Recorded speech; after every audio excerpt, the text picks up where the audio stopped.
NCERT chemistry বইয়ের একটা গুরুত্বপূর্ণ চ্যাপ্টার অর্গানিক কেমিস্ট্রির হ্যালো অ্যালকেন এবং হ্যালো অ্যারিন এই চ্যাপ্টারটা নিয়ে অ্যানালাইজ করব এবং চ্যাপ্টারটাকে খুব ভালো করে বুঝবো। দেখো, প্রথমতই এই চ্যাপ্টারের যা যা আমরা শিখবো সেগুলো হচ্ছে, প্রথমত বলছে যে হ্যালো অ্যালকেন এবং হ্যালো অ্যারিন প্রদত্ত গঠন আকৃতির থেকে আইইউপ্যাক নাম, এটা আমরা শিখবো। তারপর হ্যালো অ্যালকেন এবং হ্যালো অ্যারিনের যে প্রস্তুতির বিভিন্ন যে বিক্রিয়া রিয়াকশনগুলো সেগুলো আমরা ভালো করে বুঝবো।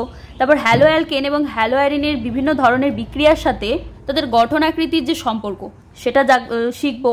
তারপর বিক্রিয়ার ক্রিয়া কৌশল যেটা আছে, মেকানিজম, সেটাও ভালো করে বুঝবো। জৈব ধাতব যৌগগুলির ব্যবহারিক প্রয়োগের গুরুত্ব উপলব্ধি করব। তারপর পলিহ্যালোজেন যৌগগুলির পরিবেশগত প্রভাবসমূহের ওপর আলোকপাত করব। মানে পলি যে হ্যালোজেনগুলো আছে সেগুলো আমাদের পরিবেশে কীভাবে ক্ষতি করতেছে বা কী তাদের ক্ষতিকারক প্রভাব সেগুলি নিয়ে আলোচনা করব। তো প্রথমত দেখো, অর্গানিক কেমিস্ট্রি যে মেন হাতিয়ার সেটা হচ্ছে যে তোমাকে বিভিন্ন রিজিয়ন বা বিকারকগুলি সম্পর্কে জানতে হবে।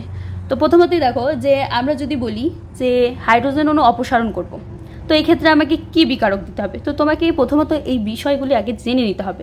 এটাই হচ্ছে মেন। তুমি যদি এগুলো ভালো করে শিখে নাও, যেটা আমি এখন তোমাদের সামনে তুলে ধরবো, তাহলে তুমি কিন্তু খুব ভালো একটা অর্গানিক কেমিস্ট্রিতে শিখে যাবে। তো প্রথমত দেখো, হাইড্রোজেন, আমি যদি বলি যে হাইড্রোজেন অণু আমি অপসারণ করব, ঠিক আছে, আমি এখানে লিখছি, তো তোমরা আমার সাথে সাথে লিখে নিও। ধরো আমি এখানে লিখলাম হাইড্রোজেন অণু অপসারণ করব। তো ঠিক আছে, আমি হাইড্রোজেন অণু অপসারণ করবো, তো আমাকে প্রথমত কি দিতে হবে, বিকারক কপার আর হচ্ছে 300 ডিগ্রি সেলসিয়াস টেম্পারেচার দিতে হবে।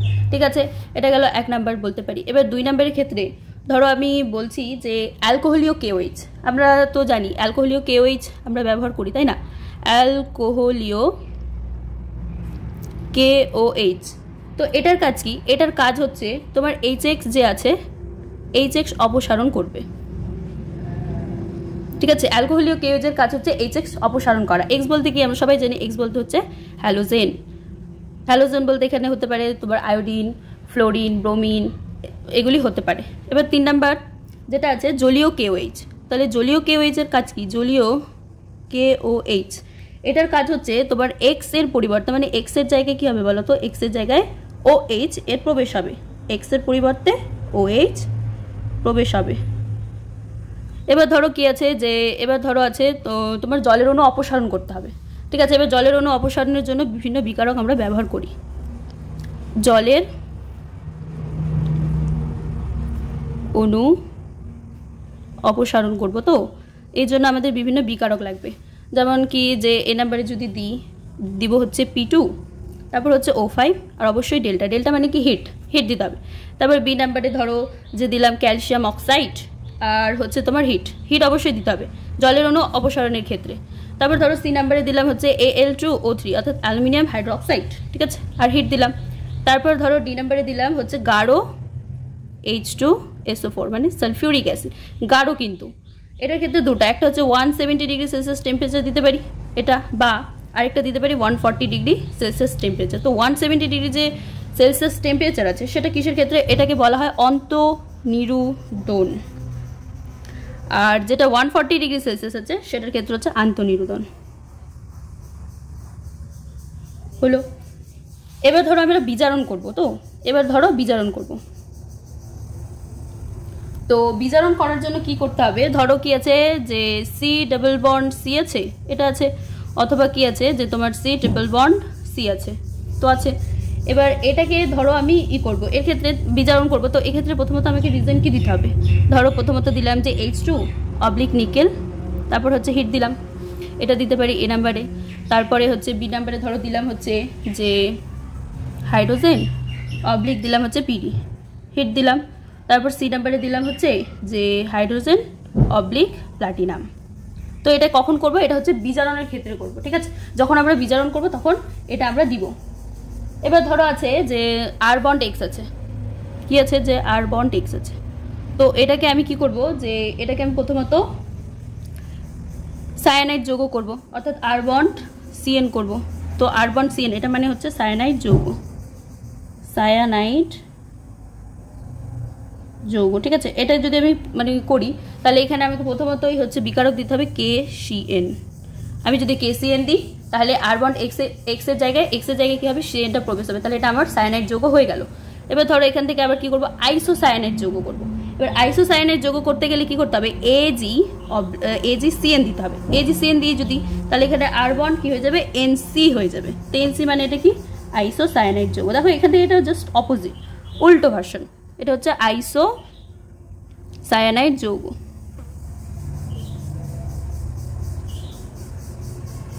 এটা হলো। এবার আরও যে যেমন ধরো কি আছে, যে আর বন্ড 1 ডিগ্রি অ্যালিফেটিক অ্যামিন আছে, ঠিক আছে, 1 ডিগ্রি অ্যালিফেটিক অ্যামিন আছে। কি আছে, যে আর বন্ড NH2 আছে। তো এটার থেকে আমি কি করব, যে আর বন্ড OH করব।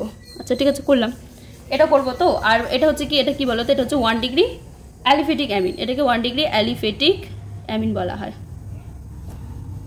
আচ্ছা, এটা যদি আমাকে করতে হয় তাহলে আমি কি প্রথমত কি দিব, যে ধরো কি আছে, যে NaNO2 দিতে পারি, NaNO2 প্লাস হচ্ছে HCl দিতে পারি, ঠিক আছে। ওকে, তাহলে NaNO2 আর HCl দিতে, মানে 1 ডিগ্রি অ্যালিফেটিক অ্যামিনকে কি করবো, যে অ্যালকোহল মানে আর বন্ড OH এ পরিণত করবো হলো, বা এটা HNO2ও দিতে পারি।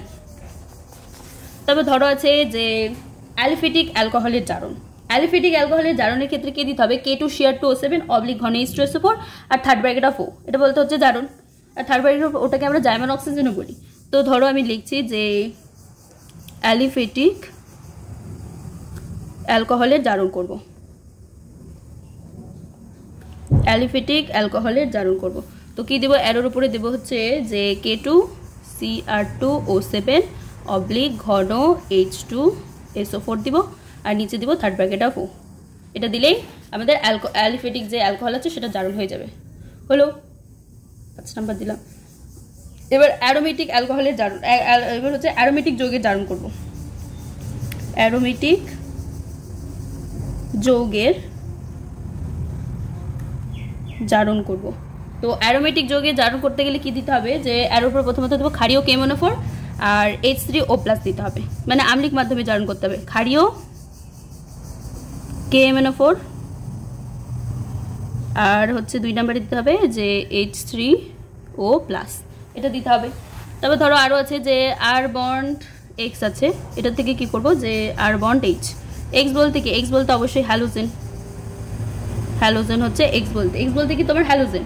তো এটার ক্ষেত্রে কি দিলাম, যে ধরো জিঙ্ক দিলাম অ্যারোর উপরে আর কি, জিঙ্ক HCl দিলাম, বা তুমি এটা দিতে পারো যে জিঙ্ক অ্যাসিটিক অ্যাসিড অর্থাৎ CH3COOH, এটা দিতে পারো। বা তুমি এটাও দিতে পারো যে অর জিঙ্ক কপার আর হচ্ছে তোমার ইথানল মানে C2H5OH, এটা দিতে পারো। তার মানে এটা যদি আমি দিই তাহলে আর বন্ড X থেকে আমরা আর বন্ড H পেতে পারি। হলো, এবার ধরো যে কি আছে, যে আর বন্ড COONA আছে, এটা থেকে কি করব, আর বন্ড H করব, মানে আর বন্ড COONA আছে, হ্যাঁ, এটা থেকে কি করব, যে আর বন্ড H করব। আচ্ছা করব। তো এটার ক্ষেত্রে আমি কি দিব, যে এর উপরে দিব হচ্ছে সোডিয়াম হাইড্রোক্সাইড প্লাস হচ্ছে ক্যালসিয়াম অক্সাইড দিব, আর হচ্ছে হিট দিতে হবে, ঠিক আছে। এরপরে ধরো কি আছে, অ্যালডিহাইড আছে, কিটোন আছে, অ্যালডিহাইড আর কিটোন আছে। তো এটা একটা টোটালি একটা চ্যাপ্টার, অ্যালডিহাইড কিটোন। এটা চ্যাপ্টারে কিন্তু অনেক একটা ইম্পর্টেন্ট চ্যাপ্টার, তো ওটা আমরা পরবর্তীতে আসবো এই চ্যাপ্টার নিয়ে। ধরো অ্যালডিহাইড আছে, অ্যালডিহাইড এটা আমি তোমাদের বলে দিচ্ছি যে অ্যালডিহাইড বা কিটোন আছে, ঠিক আছে। এই কিটোন থেকে তুমি অ্যালকোহল করবে, তো অ্যালকোহল করবে। তো অ্যালকোহল করতে গেলে তোমাকে কি দিতে হবে, প্রথমত বিকারকগুলা, যে ধরো এ নাম্বারে আমি লিখছি যে NaBH4 আর অ্যারো নিচে দিতে হবে থার্ড ব্র্যাকেট অফ H বলতে এটা কি জারণ করছি। বি নাম্বারে তুমি Na সোডিয়াম C2H5OH ইথানল আর থার্ড ব্র্যাকেট অফ H দিতে পারো। আরেকটা গুরুত্বপূর্ণ, সবথেকে গুরুত্বপূর্ণ, লিথিয়াম অ্যালুমিনিয়াম হাইড্রাইড, এটা সবথেকে একটা ভালো বিকারক বলতে পারো। আর হচ্ছে থার্ড ব্র্যাকেট অফ H, এটা দিলে মানে এটা অ্যালডিহাইড আর কিটোন যে এটা আছে, কিটোন থেকে যখন অ্যালকোহল করবো তখন আমাদের এইগুলো বিকারক ব্যবহার করতে পারি। এবার ধরো কি আছে, যে C ডাবল বন্ড O আছে, এখান থেকে আমি কি করব, বন্ড CH2 বন্ড করব, ঠিক আছে, এটা করব। এটা হচ্ছে C ডাবল বন্ড O আছে, এটা থেকে কি করব, আমি বন্ড CH2 করব। তো এটার ক্ষেত্রে বিকারক কি দিতে পারি, যে প্রথমত কি দেবো, জিঙ্ক মার্কারি দিব, আর দিব হচ্ছে তোমার ঘন HCl, ঠিক আছে। এবার বি নাম্বারে কি দিতে পারি, আরেকটা যে NH2 বন্ড কি দিতে পারি, NH2 আর অ্যারোর নিচে দিব, এটা গেল 1 নাম্বারে। আর 2 নাম্বারে দিব হচ্ছে যে H5ONA আর দিব হচ্ছে 180 ডিগ্রি সেলসিয়াস টেম্পারেচারটা কিন্তু ভালো করে দেখে নিও। দেখো C2H5ONA দিলাম আর হচ্ছে 180 ডিগ্রি সেলসিয়াস দিলাম। আরেকটা বিকারক দিতে পারি, সেটা হচ্ছে red phosphorus oblique HI। Red phosphorus oblique HI বলতে হাইড্রোজেন আয়োডাইড। কত দেখো এখানে 150 ডিগ্রি সেলসিয়াস। এটা কিন্তু বদ্ধ পাত্রে করতে হবে, পাত্রটা বদ্ধ রেখে, ঠিক আছে। এবার ধরো আরেকটা ক্ষেত্রে আছে যে বন্ড OH আছে, এটার থেকে কি করব, বন্ড X করব। X বলতে কি, X বলতে তোমার হতে পারে ক্লোরিন, ব্রোমিন, তারপর হচ্ছে আয়োডিন। এটা বলতে X, এটা আমরা সবাই জানি, এটা হ্যালোজেন এর মধ্যে পড়ে। তাহলে এ নাম্বারে কি দিতে পারি যে SO মানে OH থেকে X করব, হ্যালোজেন যৌগে পরিণত করবো। তাহলে কি দেবো, SOCl2। এটা একটা অনেক ভালো বিকারক, SOCl2 দিতে পারি। তারপর ধরো PCl5 দিতে পারি বা PbR3 দিতে পারি, ঠিক আছে। সি নাম্বারে কি দিতে পারি যে রেড ফসফরাস অবলিক I2 দিতে পারি বা PI3 দিতে পারি, ঠিক আছে। হলো কমপ্লিট। তো এই কটা মোটামুটি যে বিকারকগুলো আমি বললাম, তো এগুলি ভালো করে দেখে নিবে একদম একদম যাতে রেডি থাকে এগুলা, যে কোনটার ক্ষেত্রে কি। জলীয় অণু অপসারণের জন্য আমরা কি কি বিকারক ব্যবহার করছি, জলীয় KOH এর কাজ কি, অ্যালকোহলীয় KOH এর কাজ কি, এগুলো কিন্তু সব ভালো করে তোমাকে জানতে হবে, ঠিক আছে। তো এগুলো ভালো করে দেখে নিও যেগুলো আমি বললাম এতক্ষণ। এবার দেখো শ্রেণী বিন্যাস করছি। কি বলছে যে হ্যালো অ্যালকেন এবং হ্যালো অ্যারিনকে নিম্নলিখিত শ্রেণী বিভক্ত করা যেতে পারে। হ্যালোজেন পরমাণুর সংখ্যার উপর ভিত্তি করে আমরা ভিত্তি করে ভাগ করতে পারি। যেমন দেখেন কি বলছে C2H5X, এখানে কি আছে, একটা হ্যালোজেন আছে, তার মানে এটা কি মনো হ্যালকেন, কারণ একটা থাকলে আমরা কি বলি মনো, দুটা থাকলে ডাই, তিনটা থাকলে ট্রাই বলি। এবার পরেরটাতে দেখো কি আছে CH2X, বন্ড CH2X আছে, মানে এখানে কি দুটা হ্যালোজেন আছে, তাহলে এটা কি হবে ডাই হ্যালো অ্যালকেন হবে। এবার হচ্ছে ট্রাই হ্যালো অ্যালকেন যেটা আছে, ট্রাই হ্যালো অ্যালকেন তিনটা X আছে, ঠিক আছে। CH2X, বন্ড CHX আছে, তারপর বন্ড আবার CH2X আছে, তার মানে এটা কি, এটা হচ্ছে ট্রাই হ্যালো অ্যালকেন।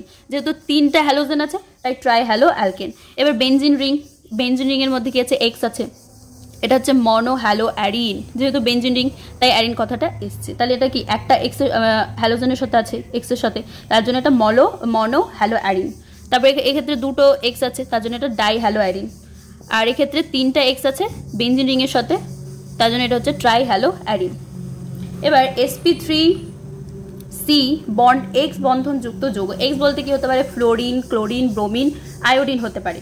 দেখো কি যে অ্যালকিল হ্যালাইডে যে হ্যালোজেন পরমাণুটি হয়, সেটা মানে পরমাণুটা কি থাকে না, অ্যালকিল মূলকের সাথে যুক্ত থাকে। আর এটার ফর্মুলা সবাই আমরা জানি যে কি হয়, CnH2n+1 দ্বারা এটাকে আমরা প্রকাশ করি, এটা হচ্ছে ফর্মুলা। হ্যালোজেন পরমাণুটি যদি অ্যালকিল হ্যালাইডের প্রাইমারি কার্বন পরমাণুর সাথে যুক্ত থাকে, তবে এই সকল অ্যালকিল হ্যালাইডকে কি বলা হয়, প্রাইমারি অ্যালকিল হ্যালাইড বা 1 ডিগ্রি অ্যালকিল হ্যালাইড বলা হয়।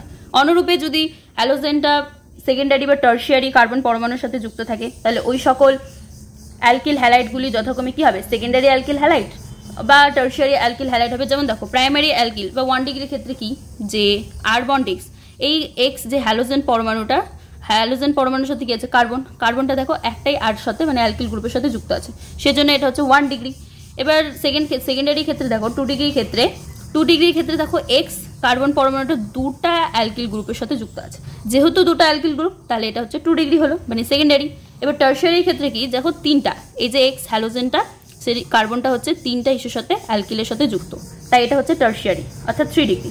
এবার অ্যালাইলিক হ্যালাইড আমরা কাকে বলবো, অ্যালাইলিক হ্যালাইড আমরা সেই সমস্ত যৌগগুলোকে বলবো যে সমস্ত যৌগগুলার ক্ষেত্রে হ্যালোজেন পরমাণুটা কার্বন কার্বন দ্বিবন্ধন বা অ্যালাইলিক কার্বন পরমাণুর পার্শ্ববর্তী sp3 সংকারিত কার্বন পরমাণুর সাথে যুক্ত থাকবে। যেমন এই ক্ষেত্রে দেখো যে CH2X বলছে, এটা হচ্ছে অ্যালাইলিক কার্বন, এটা কিন্তু sp3 সংকরায়িত, ঠিক আছে। তারপর এটা দেখো অ্যালাইলিক কার্বন, এটা হচ্ছে একটা বেনজিন রিং, এটা কি সরাসরি X হ্যালোজেনটা এটার সাথে যুক্ত। এখানে দেখো 1 2 3 4, এখানে 4টাই, তার জন্য এটা সংকরায়িত কি হবে, sp3 হবে। কারণ তিনটার ক্ষেত্রে কি হয়, তিনটার ক্ষেত্রে অবশ্যই sp2 হয়, যেহেতু এখানে 4টা হাইড্রোজেন বন্ডিং যেটা পূরণ আছে, তার এটা কি হবে sp3 সংকরায়িত। এবার আসছে বেনজাইলিক হ্যালাইড কাদের বলবো, যে সমস্ত যৌগগুলির ক্ষেত্রে বা যৌগগুলিতে হ্যালোজেন পরমাণুটা অ্যারোমেটিক বলয়ের সাথে সংযুক্ত sp3 সংকারিত কার্বনের পরমাণুর সাথে যুক্ত থাকবে। sp3 এই ক্ষেত্রে sp3 কার্বনের সাথে যুক্ত থাকবে, কিন্তু এটা অ্যারোমেটিক বলয়ের ক্ষেত্রে। যেমন দেখো এখানে বলছে যে 1 ডিগ্রি, এটা হচ্ছে বেনজিন রিং, এটা হচ্ছে বন্ড CH2X আছে। তারপর এখানে বলছে বেনজিন রিং, এটা হচ্ছে X, এটা একটা অ্যালকিল গ্রুপ, এটা আরেকটা অ্যালকিল গ্রুপ, এখানে R' বলতে CH3 বলছে। আর ডাবল ড্যাশ বলতে এইচ 2 ডিগ্রির ক্ষেত্রে। হ্যাঁ, এবার হচ্ছে আর ড্যাশ ডাবল বন্ড হচ্ছে আর ডাবল ড্যাশ ডাবল বন্ড হচ্ছে CH3, এটা 3 ডিগ্রির ক্ষেত্রে। এবার sp2 C বন্ড X বন্ধনযুক্ত যৌগ, এই শ্রেণীর অন্তর্ভুক্ত যৌগগুলি হলো, একটা দেখো এটা হচ্ছে ভিনাইলিক হ্যালাইড। ভিনাইলিক হ্যালাইড, ভিনাইলিক হ্যালাইডের ক্ষেত্রে কি হয় যে এই যে এখানে বেঞ্জিন রিংটা আছে, এটা সরাসরি এক্স হ্যালোজেনটা এটার সাথে যুক্ত, এটা হচ্ছে অর্থ পজিশন, আর এখানে একটা বন্ডও আছে।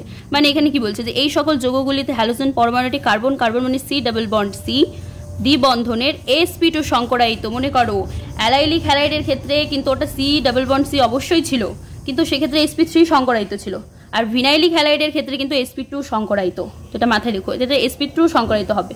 তাহলে এখানে সেম বেঞ্জিন বন্ড আছে এখানে X এর সাথে, আর এখানে বেঞ্জিন রিং সরাসরি X এর সাথে হ্যালোজেনের সাথে আছে। এবার এই সকল যৌগগুলিতে হ্যালোজেন পরমাণুটি সরাসরি অ্যারোমেটিক বলয়ের অর্থাৎ sp2 সংকরায়িত কার্বনের সাথে যুক্ত থাকে। যেমন বেঞ্জিন রিং সরাসরি X, অর্থ পজিশনে X আছে, তারপর এখানে বেঞ্জিন রিং এটা X, অপোজিট পজিশন হচ্ছে CH3 আছে। এবার হচ্ছে নামকরণ, নোমেনকালচারের ক্ষেত্রে কি যে দেখো যে CH3 CH2 CH2Br এটার ক্ষেত্রে প্রচলিত নাম এটা হচ্ছে N প্রোপাইল ব্রোমাইড, আর IUPAC নাম যেটা হচ্ছে 1 ব্রোমোপ্রোপেন, ঠিক আছে। তারপর ধরো যে আছে H3C bond CH bond CH2, আর এখানে মিডিল কার্বনে হচ্ছে Cl আছে, তাহলে এটা কি যে আইসোপ্রোপাইল ক্লোরাইড মানে 2 ক্লোরোপ্রোপেন। তারপর আছে হচ্ছে তোমার H3C bond CH bond CH3Cl, উপরে আছে CH3, তো এটা কি যে আইসোবিউটাইল ক্লোরাইড, আর এটা হচ্ছে ইউপ্যাক নাম হচ্ছে 1 ক্লোরো 2 মিথাইল প্রোপেন, এগুলো জানতে হবে। এবার হচ্ছে কি বেঞ্জিন রিং ব্রোমিন, এটা আমরা সবাই জানি এটা হচ্ছে ব্রোমো বেঞ্জিন, এটা প্রচলিত নামও ব্রোমো বেঞ্জিন, আর আইউপ্যাক নামও হচ্ছে ব্রোমো বেঞ্জিন। তারপর এখানে হচ্ছে 1,3 পজিশনে আছে, ঠিক আছে, 1,3 পজিশনে যে 1 2 3 3 নাম্বার পজিশনে ব্রোমিন আছে, তাহলে এটা প্রচলিত নাম কি মেটা ডাইব্রোমো বেঞ্জিন। আর যদি ইউপ্যাক নাম বলি তাহলে 1,3 ডাইব্রোমো বেঞ্জিন, যেহেতু দুটো ব্রোমিন তাই ডাই, তাহলে ডাইব্রোমো বেঞ্জিন হলো। এবার দেখো তিনটার ক্ষেত্রে আছে কি আছে 1,3,4 পজিশনে 3 5 6 পজিশনে আছে, তাহলে এটা কি ট্রাইব্রোমো বেঞ্জিন, 1,3 ট্রাই ব্রোমো বেঞ্জিন, যেহেতু তিনটা ব্রোমিন তার জন্য ট্রাই, তাহলে 1,3 ট্রাইব্রোমো বেঞ্জিন হলো। এবার আসছি যে এই যে CH3C বন্ড C, উপরে বন্ড CH3, নিচে বন্ড CH3, পাশে বন্ড CH2Cl আছে, এটা কি 1 ক্লোরো 2,2 ডাইমিথাইল প্রোপেন। এবার আসছে যে H3C বন্ড CH বন্ড হচ্ছে CH3 আছে, নিচে বন্ড Br আছে, এটা হচ্ছে 2 ব্রোমো প্রোপেন। এবার কি বলছে যে ডাইহ্যালো যৌগের উভয় হ্যালোজেন পরমাণু যখন কার্বন শৃঙ্খলের একই কার্বন পরমাণুর সাথে যুক্ত থাকে তখন এদেরকে কি বলা হয় জেমিনাল ডাই হ্যালাইড বলা হয় বা জেম ডাই হ্যালাইড বলা হয়। এবং দুটো হ্যালোজেন পরমাণু যদি পার্শ্ববর্তী দুটো কার্বন পরমাণুর উপস্থিত থাকে তখন একে কি বলা হয় ভিসিনাল বা ভিস ডাই হ্যালাইড হিসেবেও পুনরায় শ্রেণীবিভক্ত করা যায়। তো জেম ডাই হ্যালাইডকে কি বলা হয় অ্যালকিলিডিন হ্যালাইড, আর ভিস ডাই হ্যালাইডকে বলা হয় অ্যালকিলিন ডাই হ্যালাইড রূপে নামকরণ করা হয়। যেমন কি আছে যে H3C বন্ড CHCl2 আছে, এটার প্রচলিত নাম হচ্ছে ইথিলিডিন ক্লোরাইড। H3C বন্ড CHCl2 এটার হচ্ছে প্রচলিত নাম কি যে ইথিলিডিন ক্লোরাইড অর্থাৎ জ্যাম ডাই হ্যালাইড। আর এখানে আছে যে H2C বন্ড CH2, এদিকে বন্ড হচ্ছে Cl, আর এখানে আছে Cl, এটা হচ্ছে ইথিলিন ডাইক্লোরাইড অর্থাৎ ভিস ডাই হ্যালাইড। এবার দেখো প্রচলিত কমন যে নাম আছে এগুলো তোমাদের জানতে হবে। তাহলে এখানে কি বলছে যে CH3 CH2 CH Cl CH3 আছে, এটার কমন নেম হচ্ছে সেক বিউটাইল ক্লোরাইড, ঠিক আছে, আর আইউপ্যাক নাম হচ্ছে 2 ক্লোরো বিউটেন।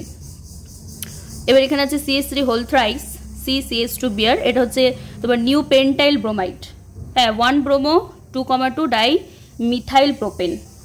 এবার আসছে হচ্ছে CH3 হোল থ্রাইস CBr, এটা হচ্ছে থার্ড বিউটাইল ব্রোমাইড মানে 2 bromo 2 methyl propane. CH2 double bond CHCl, এটা হচ্ছে ভিনাইল ব্রোমাইড, এটার নাম কি কমন নেম হচ্ছে ভিনাইল ব্রোমাইড, আর এটার আইউপ্যাক নাম হচ্ছে ক্লোরোইথেন।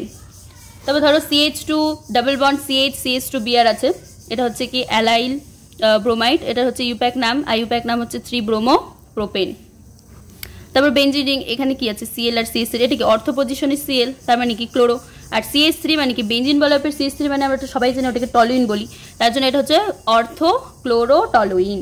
আর যদি এটা ইউপ্যাক নাম তাহলে 1 ক্লোরো 2 মিথাইল বেঞ্জিন CH3 কে কি বলা হয়, মিথাইল গ্রুপ বলা হয়। এবার 1 ক্লোরো কেন, কারণ 1 নাম্বার পজিশনে যদি বলি তাহলে এখানে ক্লোরিন আছে, তাহলে 1 chloro 2 methyl benzene, benzene ring তাই বেনজিন, বা এটাকে 2 ক্লোরো টলুইনও বলতে পারি।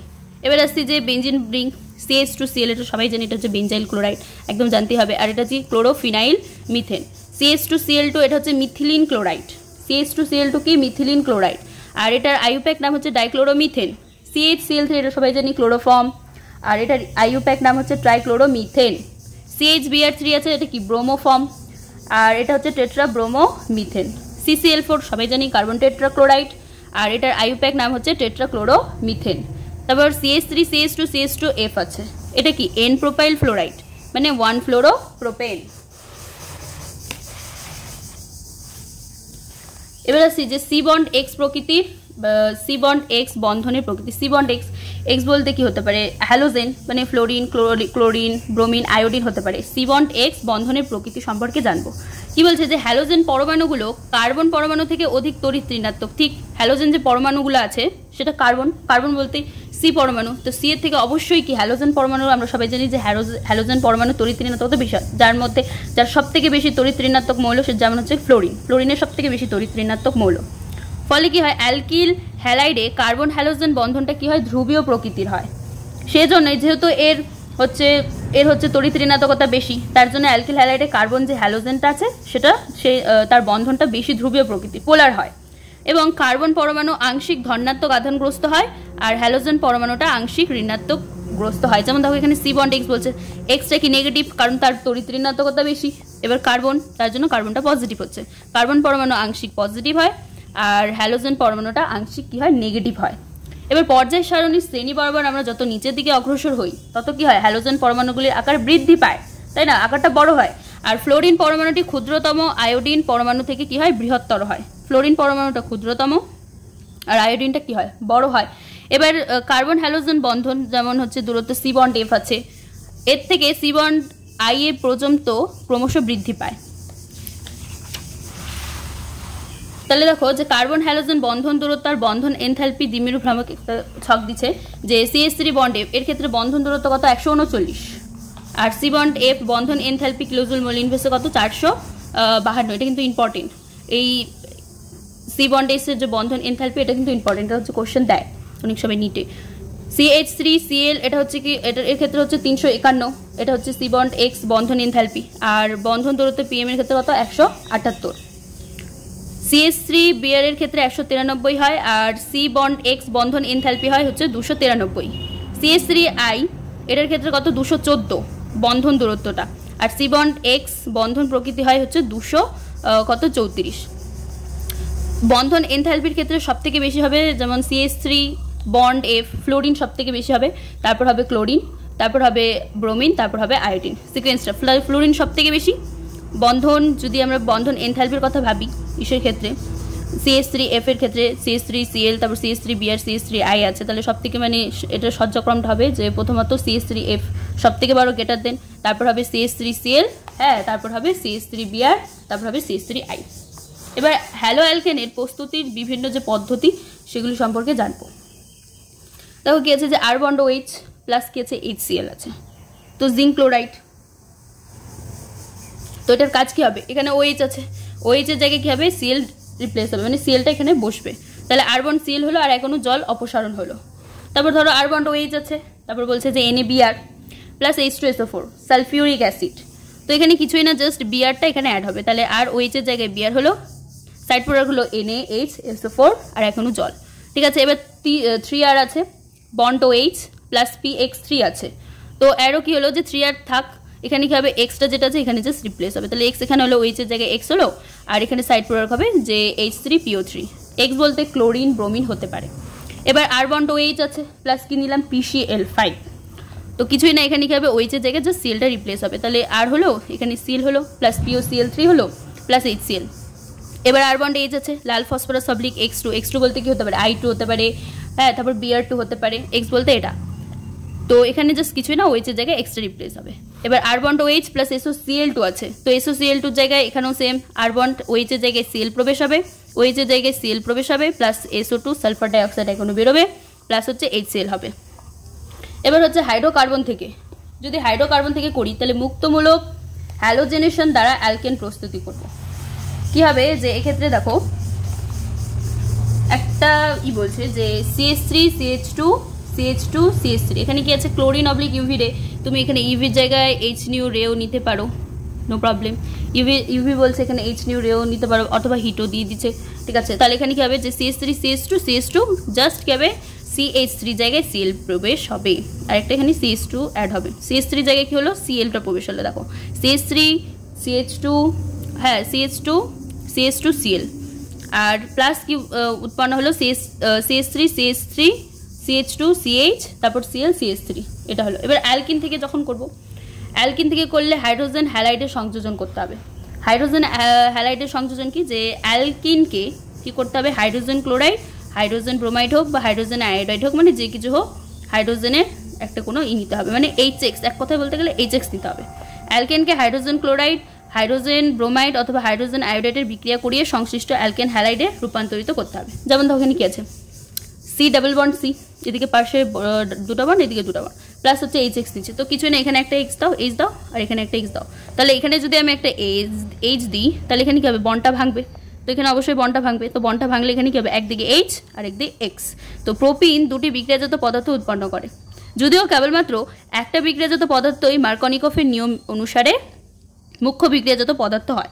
মার্কনিকফ রুল কি বলে, যে দেখো এখানে কি বলছে যে CH3 CH double bond CH2 plus HI, ঠিক আছে। মার্কনিকফ রুল অনুসারে বলে যে যেখানে যে কার্বনের সাথে হাইড্রোজেন পরমাণু, কম সংখ্যক হাইড্রোজেন পরমাণু থাকবে সেখানে গিয়েই অ্যাটাচ হবে, মানে আইটা এখানে যাই প্রবেশ হবে। তাহলে এখানে কি, এখানে হাইড্রোজেন দেখো কম আছে, এখানে দুটো আছে, এখানে একটা আছে, তাহলে অবশ্যই এখানে প্রবেশ করবে।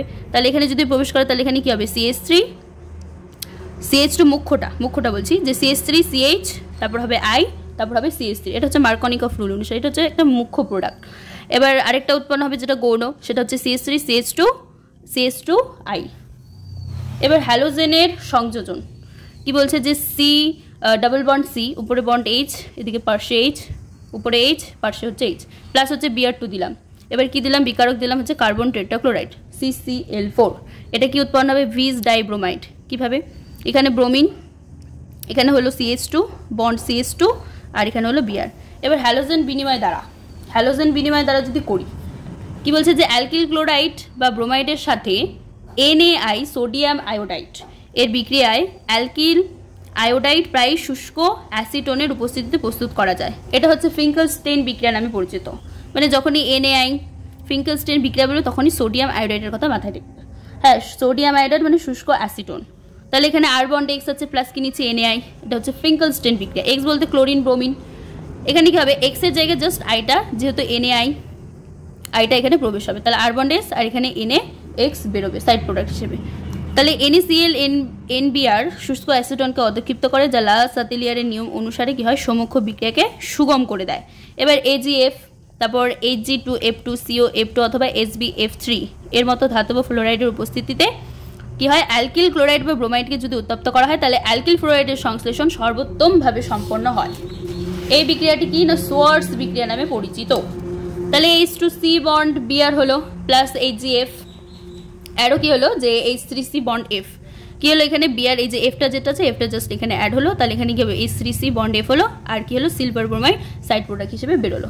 এবার যখন হ্যালো অ্যারিন প্রস্তুতি করব, হ্যালো অ্যারিন প্রস্তুতি করতে গেলে কি হবে, ইলেকট্রোফিলিক প্রতিস্থাপন দ্বারা হাইড্রোকার্বন থেকে করতে পারি। ইলেকট্রোফিলিক প্রতিস্থাপন বিক্রিয়া করতে হবে আমাদের, যেমন এটা কি আছে, এটা আমরা সবাই জানি এটা হচ্ছে টলুইন, বেঞ্জিন রিং আছে, তার উপর আছে CH3, প্লাস কি নিলাম X2 নিলাম, তাহলে এটা কি ফেরাস অন্ধকার বলতে অন্ধকার ঘরে, আর হচ্ছে আয়রন নিচে মানে লোহা।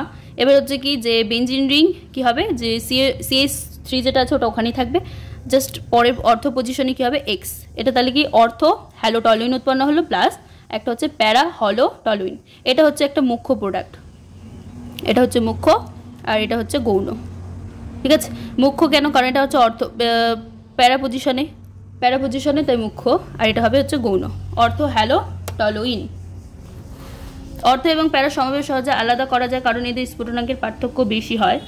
হ্যাঁ, আর আয়োডিনের বিক্রিয়া উভধর্মী প্রকৃতির হয়, আর আয়োডিনেশনের সময় কি হয়, HI-কে জারণের জন্য জারক দ্রব্যের এই যে HNO3 আর HiO3 ব্যবহার করা হয়। উপস্থিতির প্রয়োজন, ফ্লোরিনের অধিক রাসায়নিক সক্রিয়তার কারণে এই পদ্ধতিতে কি হয়, ফ্লোরো যৌগসমূহ প্রস্তুত করা যায় না। এবার হচ্ছে স্যান্ডমায়ার বিক্রিয়া। স্যান্ডমায়ার বিক্রিয়ার ক্ষেত্রে কি হয়, এটা হচ্ছে এটা কি অ্যানিলিন, এটা হচ্ছে অ্যানিলিন। কি নিচ্ছি বিকারক NaNO2+HX নিচ্ছি, আর টেম্পারেচারটা অবশ্যই মেনশন 273 থেকে কত 278 কেলভিন নিচ্ছে। তো এখান থেকে কি উৎপন্ন হলো, বেনজিন ডায়াজোনিয়াম হ্যালাইড, মানে বেনজিন রিং N তো আছেই, Nটা হয়ে গেল পজিটিভ আর এখানে এক্সট্রা নেগেটিভ। এবার এখান থেকে বেনজিন ডায়াজোনিয়াম ক্লোরাইড থেকে যখন CO2, এটা বিকারকটা অনেক ইম্পর্টেন্ট, CO2X2 বলতে কি হতে পারে, ক্লোরিন ব্রোমিন হতে পারে, ঠিক আছে, ক্লোরিন ব্রোমিন হলো, তাহলে CO2X2 নিলাম, তাহলে এখানে কি উৎপন্ন হলো, বেনজিন বলয় আর X, এটা হচ্ছে অ্যারাইল হ্যালাইড, প্লাস হচ্ছে নাইট্রোজেন গ্যাস উৎপন্ন হলো। এবার আয়োডিন দ্বারা যদি ডায়াজোনিয়াম মূলকের প্রতিস্থাপনের ক্ষেত্রে কিউপাস হ্যালাইডের উপস্থিতি প্রয়োজন হয় না, বরং কি হয়, ডায়াজোনিয়াম লবণের সাথে যে পটাশিয়াম আয়োডাইড সেটা মিশিয়ে ঝাঁকানোর মাধ্যমে এটা প্রস্তুত করা হয়। আচ্ছা কি আছে যে এটা হচ্ছে benzene diazonium halide, benzene diazonium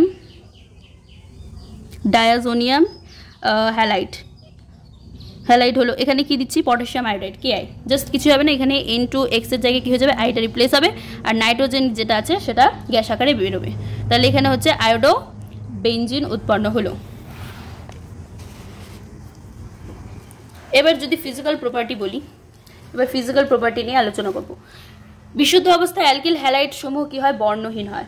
বিশুদ্ধ অবস্থায় এরা কি হয়, বর্ণহীন হয়। যদিও আলোর সংস্পর্শে এরা আবার কি করে, বিক্রিয়া বিভিন্ন রিয়াকশনের মাধ্যমে কি উৎপন্ন করে, অ্যালকিল ব্রোমাইড তারপর আয়োডাইডের রঙিন বর্ণ ধারণ করে। মানে বিশুদ্ধ অবস্থায় প্রথমত বর্ণহীন, কালারলেস ছিল, যখন এরা সূর্যের বা আলোর সংস্পর্শে বা হিট দেওয়া হচ্ছে তখন এগুলো কি হচ্ছে, যে অ্যালকিল ব্রোমাইড বা আয়োডাইড রঙিন বর্ণ ধারণ করছে।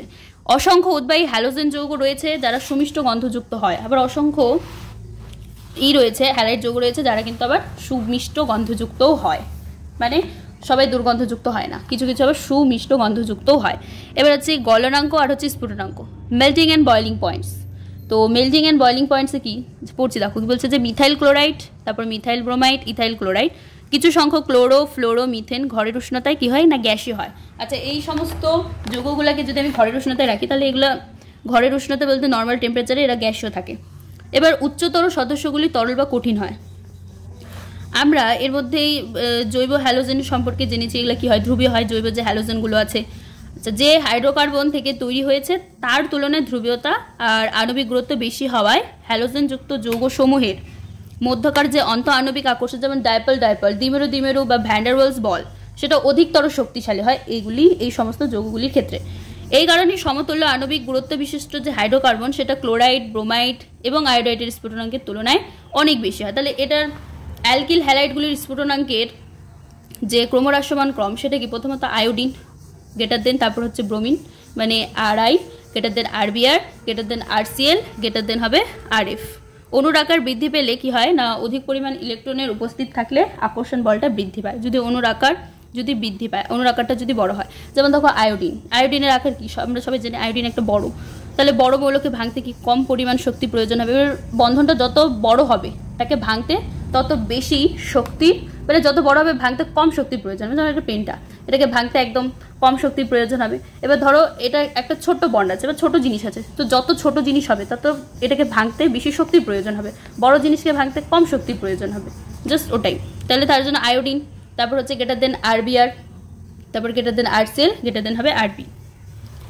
RF ফ্লোরিন, হ্যালোজেন পরমাণুর আকার আর ভর বৃদ্ধি যদি পায় তাহলে ভ্যান্ডারওয়ালস আকর্ষণ বলের মানও বৃদ্ধি পায়। হ্যালোজেন পরমাণু যদি আকার বৃদ্ধি হয় তার মানে কি আয়োডিনের আকার বড়, তার মানে আমরা বলতেই পারি যে আয়োডিনের ক্ষেত্রে ভ্যান্ডারওয়ালস আকর্ষণ বলটা বেশি, ঠিক আছে। আয়োডিনের ক্ষেত্রে ভ্যান্ডারওয়ালস আকর্ষণ বলটা বেশি, তারপর ব্রোমিনের, তারপর ক্লোরিনের, তারপর ফ্লোরিনের, ঠিক আছে, কারণ ফ্লোরিনের আকার ছোট আর আয়োডিনের আকার বড় হয়। সমবায়বী হ্যালো অ্যালকেনগুলি শৃঙ্খলের সংখ্যা বৃদ্ধি পেলে এদের স্ফুটনাঙ্ক বৃদ্ধি পায়। যদি শৃঙ্খলের সংখ্যা মানে শাখার সংখ্যা যদি বেশি হয় তাহলে স্ফুটনাঙ্ক বেশি হবে। যেমন এটার ক্ষেত্রে দেখো কি বলছে, CH3 CH2 CH2 CH2 বিয়ার আছে, এটার ক্ষেত্রে বয়লিং পয়েন্ট পার কেলভিন দেওয়া আছে 375 কেলভিন, ঠিক আছে, এটা 375, কারণ এর ক্ষেত্রে কি যে শৃঙ্খলের সংখ্যা বৃদ্ধি, ঠিক আছে। তারপরে এটার ক্ষেত্রে দেখো যে CH3 CH2 CH CH3 বিয়ার, এটার ক্ষেত্রে এটার তুলনায় কম, এখানে কত 364 কমে গেল। তারপরে এক্ষেত্রে আরও কম আছে, CH3 H3C bond C, CH3 উপরে হচ্ছে CH3 নিচে আছে বিয়ার, এটা কত 346।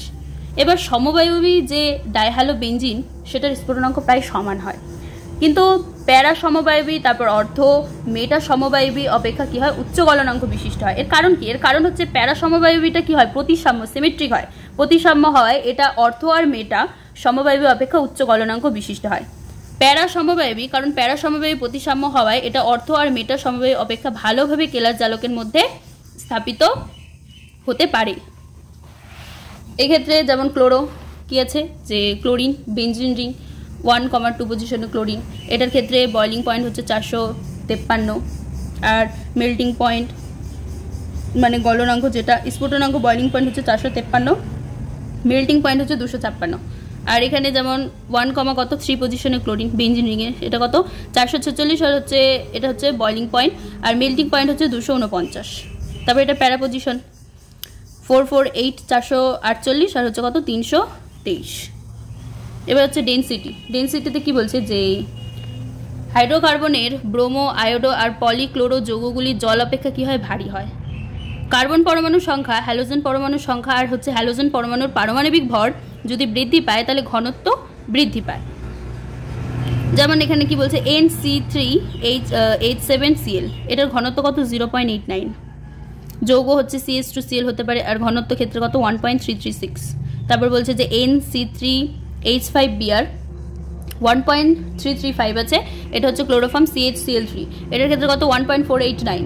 তারপর ধরা হচ্ছে যে 1.747 এটা কি কার্বন টেট্রাক্লোরাইড, এটার ক্ষেত্রে ঘনত্ব কত যে 1.595। এবার যদি বলি যে দ্রাব্যতা কি হ্যালো অ্যালকেন সমূহ জলে স্বল্প মাত্রায় দ্রাব্য হয়, মানে এরা একদম অল্প পরিমাণে জলে দ্রাব্য হয়। হ্যালো অ্যালকেনকে জলে দ্রবীভূত করতে শক্তির প্রয়োজন হয় কেন? কারণ এরা জলের অণুর সাথে কি করবে হাইড্রোজেন বন্ডিং করবে। এবার এই শক্তি হ্যালো অ্যালকেন অণুগুলির মধ্যকার যে আকর্ষণ বল সেটাকে অতিক্রম করার জন্য আর জলের অণুগুলির মধ্যে হাইড্রোজেন বন্ধনগুলিকে ভাঙার জন্য প্রয়োজন হয়। যখন হ্যালো অ্যালকেন আর জলের অণুগুলির মধ্যে নতুন একটা আকর্ষণ বল গঠিত হয় সেগুলি জলের মধ্যে উপস্থিত মূল হাইড্রোজেন বন্ধনগুলোর মতো এত বেশি শক্তিশালী নয়, তখন কম শক্তি নির্গত হয়, ফলে জলের মধ্যে হ্যালো অ্যালকেনের দ্রাব্যতা কি হয়ে যায় কমে যায়। যদিও হ্যালো অ্যালকেনকে কি করা হয় জৈব দ্রাবকে দ্রবীভূত হওয়ার প্রবণতা দেখায়, কারণ হ্যালো অ্যালকেন এবং দ্রাবকের যে অণু আছে সেগুলির মধ্যে উৎপন্ন নতুন আন্তঃআণবিক আকর্ষণ বলের যে শক্তি, তারপর বিভিন্ন হ্যালো অ্যালকেন দ্রাবকের অণুগুলির মধ্যকার আকর্ষণ বলের ভাঙার জন্য যে শক্তির প্রয়োজন হয় তা থেকে সামান্য বেশি হয়। রাসায়নিক বিক্রিয়ার সময় কেমিক্যাল রিয়াকশনের মধ্যে যে প্রথমত নিউক্লিওফিলিক প্রতিস্থাপন বিক্রিয়া বা নিউক্লিক সন্ধানী বিক্রিয়া বলতে পারি, তারপর অপনয়ন বিক্রিয়া, ধাতুর সাথে বিক্রিয়া। হ্যালো অ্যালকেনের যে বিক্রিয়ার সময় সেগুলো দেখো কি বলছে যে নিউক্লিয়াস সান্ধনী প্রতিস্থাপন বিক্রিয়া। নিউক্লিয়াস সান্ধনী বিকারক হলো ইলেকট্রন সমৃদ্ধ অণু বা আয়ন, এরা হচ্ছে সাবস্ট্রেট, তারপর অণুর যে অংশটিকে ইলেকট্রনের ঘাটতি রয়েছে সেই অংশে আক্রমণ করে। যে বিক্রিয়ায় একটা নিউক্লিওফাইল অণুর মধ্যে আগের থেকেই উপস্থিত অপনিউক্লিওফাইলকে প্রতিস্থাপিত করে কি করা হয় নিউক্লিওফিলিক প্রতিস্থাপন বিক্রিয়া বলে। নিউক্লিওফাইলকে প্রতিস্থাপিত করা হয় সেটাই হচ্ছে নিউক্লিওফিলিক প্রতিস্থাপন বিক্রিয়া। এক্ষেত্রে কি কি থাকে যে লিভিং গ্রুপ বলে একটা পার্ট হয়, প্রতিস্থাপন বিক্রিয়া সংগঠিত হয় হ্যালোজেন পরমাণুটা যাকে অপসারিতমূলক মানে লিভিং গ্রুপ বলে, তারপর হচ্ছে তা হ্যালাইড আয়ন রূপে বেরিয়ে যায়।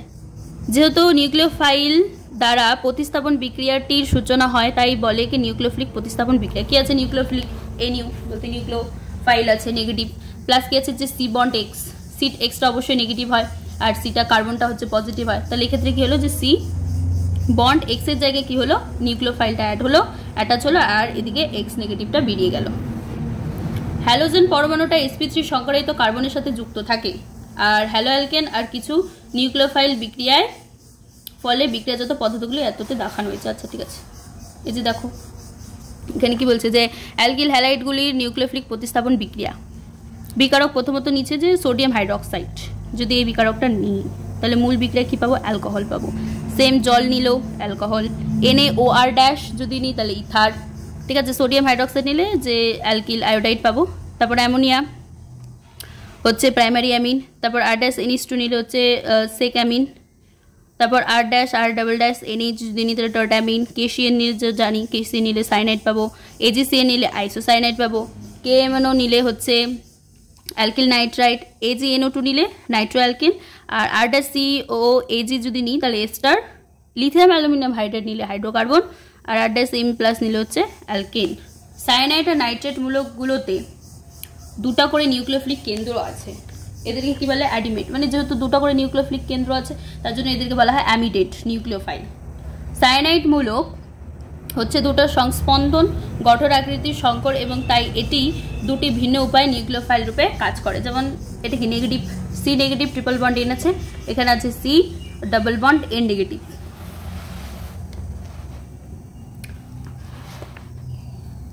অর্থাৎ কি কার্বন পরমাণুর সাথে যুক্ত হলে অ্যালকিন যে সায়ানাইড আছে আর নাইট্রোজেন পরমাণুর সাথে যুক্ত হলে আইসোসায়ানাইড গঠন করে। কার্বন পরমাণুটা যদি যুক্ত হলে অ্যালকিল সায়ানাইড আর নাইট্রোজেন পরমাণু যুক্ত হলে আইসোসায়ানাইড উৎপন্ন হবে। সিমিলার হতে যদি নাইট্রাইট আয়ন মানে ও বন্ড এন, এখানে হচ্ছে এক জোড়া লোন পেয়ার আছে ডাবল বন্ড ও, দুটা ভিন্ন সংযোগ কেন্দ্রযুক্ত অ্যাম্বিডেন্ট নিউক্লিওফাইল রূপ প্রদর্শন করে। অক্সিজেন পরমাণুর সাথে যুক্ত হলে অ্যালকিল নাইট্রাইটস আর হচ্ছে নাইট্রোজেন পরমাণুর সাথে যুক্ত হলে কি হয় যে নাইট্রোজেন গঠন করে। এবার আসছে দ্বি আণবিক নিউক্লিওফিলিক প্রতিস্থাপন বিক্রিয়া মানে SN2 মেকানিজম। কি আছে ক্লোরোফর্ম, আর যদি হাইড্রোক্সাইড আয়নের বিক্রিয়ায় মিথানল আর ক্লোরাইড আয়ন উৎপন্ন হয় যা দ্বিতীয় ক্রম বিক্রিয়া অনুসারে মানে SN2 মেকানিজম, অর্থাৎ বিক্রিয়ার হার কি হয় উভয় বিক্রয়ক পদার্থের গাঢ়ত্বের উপর নির্ভর করে। মানে SN2 যে মেকানিজমটা আছে সেটা উভয় বিক্রয়কের গাঢ়ত্বের উপর নির্ভর করবে। যেমন কি আছে OH নেগেটিভ প্লাস কি আছে H, এখানে আছে হাইড্রোজেন, তারপর হচ্ছে হাইড্রোজেন, এখানে আছে ক্লোরিন, এখানে হচ্ছে হাইড্রোজেন। আর এখানে কি উৎপন্ন হবে যে H এটা হয়ে যাবে নেগেটিভ, ক্লোরিনটাও নেগেটিভ, এখানে হচ্ছে হাইড্রোজেন, তো এটার ক্ষেত্রে কি হবে যে ক্লোরিনটা বেরোবে Cl মাইনাস রূপে বেরোবে, আর এখানে H থাকবে H, আর এদিকে এটা হচ্ছে H বন্ড।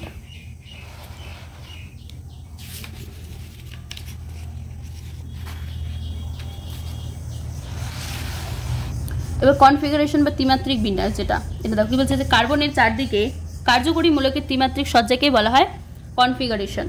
কার্বনের চারিদিকে কি থাকে যে কার্বনের চারিদিকে ত্রিমাত্রিক যে সজ্জা থাকে সেটা হচ্ছে কনফিগারেশন বা ত্রিমাত্রিক বিন্যাস। যেমন এক্ষেত্রে কি আছে যে কার্বন আছে, ব্রোমিন, চারদিকে দেখো চারটা আলাদা আলাদা মৌল আছে, এখানে আছে ব্রোমিন, তারপর হচ্ছে হাইড্রোজেন, এখানে আছে আয়োডিন, এখানে আছে ক্লোরিন, চারটা চারদিকে। এবার দর্পণ দিচ্ছি, দর্পণ দিয়ে কি উৎপন্ন হলো, এখানে হচ্ছে ব্রোমিন, এটা ক্লোরিন, এটা হাইড্রোজেন, এটা আয়োডিন। এগুলা কি এই যৌগের দুটা গঠন আকৃতি। কার্বনের সাথে যুক্ত কার্যকরী মূলকের ত্রিমাত্রিক সজ্জার দিক থেকে এরা কি হয় না ভিন্ন। এই যে গঠন আকৃতিটা আছে সেটা বি আকৃতির দর্পণ প্রতিবিম্ব।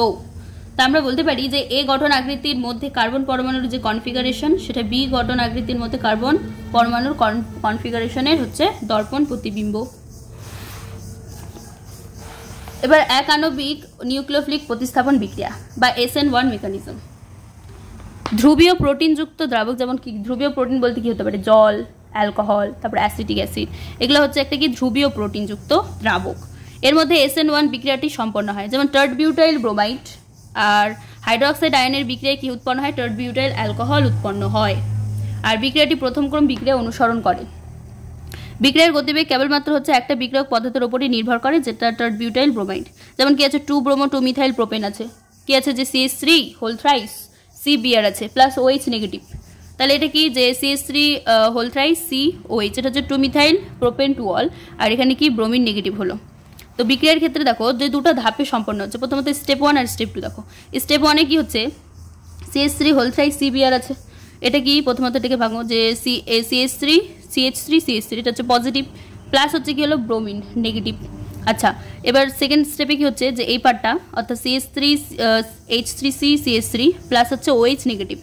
স্টেপ 2 তে কি হচ্ছে যে CH3 হোল থ্রাইস COH, তাহলে দুটো ধাপে বিক্রিয়াটা সম্পন্ন হচ্ছে।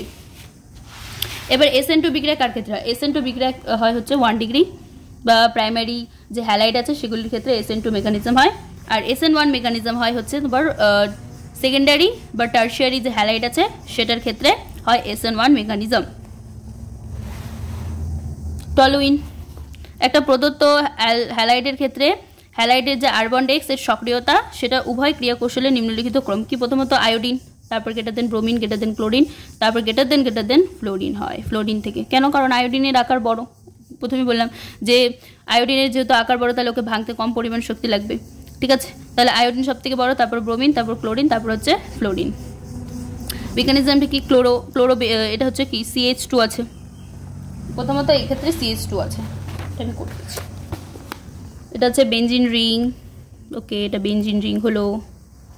এটা কি আছে যে CH2 আছে, এটা পজিটিভ, অবশ্যই কার্বনটা পজিটিভ হবে। তো এখান থেকে বন্ডটা প্রথমত এখানে ভাঙলো। এবার রেজোনেন্স সাইন দিলাম।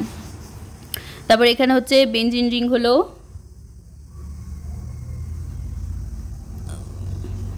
বন্ডটা এরকম না, বন্ডটা এরকম করে দিতে হবে। এখানে বেনজিন রিং কি হবে যে এখান থেকে প্রথমত এবার এখানে পজিটিভ সাইনটা এখানে হবে, এখানে হয়ে যাবে ডাবল বন্ড, এখানে হবে CH2। আবার রেজোনেন্স সাইন, তারপর এখানে হচ্ছে বেনজিন রিং হলো, তারপর এখানে কি হলো যে বন্ড, এখানে বন্ড, এই বন্ডটা কি হবে এবার এখানে ভাঙবে, ঠিক আছে। আর এখানে তো ডাবল বন্ড ছিলই, এটা CH2। এবার রেজোনেন্স, বেনজিন রিং, এখানে বন্ড, এখানে বন্ড, এখানে ডাবল বন্ড CH2 হলো, আর এখানে এইভাবে বন্ড ভাঙলো, এটা হয়ে যাবে এখন পজিটিভ হলো। এবার নিউক্লিওফিলিক প্রতিস্থাপন বিক্রিয়ার যে ত্রিমাত্রিক রসায়ন সেটা জানবো। এখানে আমরা দুটো একটা প্রথমত অপটিক্যাল অ্যাক্টিভিটি এটা সম্পর্কে, তারপরে একটা আসছে হচ্ছে আণবিক প্রতিসাম্য বা কাইরালিটি এনসিওমার, যেটা সেটা কি বলছে যে কোণে সমতল সমবর্তিত আলোকের ঘূর্ণন হয় তা যে যন্ত্রের সাহায্যে পরিমাপ করা হয় তাকে কি বলা হয়, পোলারিমিটার বলে।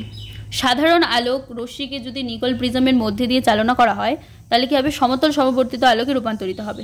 আর এটাকে কিছু যৌগের দ্রবণের মধ্যেই চালনা করা যায়, তখন যৌগের দ্রবণ কি হয় না, রশ্মিটাকে ঘুরিয়ে দেয়। এইরূপ যৌগগুলি হচ্ছে আলোক সক্রিয় হয়। আর যে যন্ত্রের সাহায্যে এই আলোকের ঘূর্ণনটা পরিমাপ করা হয় সেটা হচ্ছে তোমার পোলারিমিটার যন্ত্র। কি বলছে যে যদি যৌগ সমতল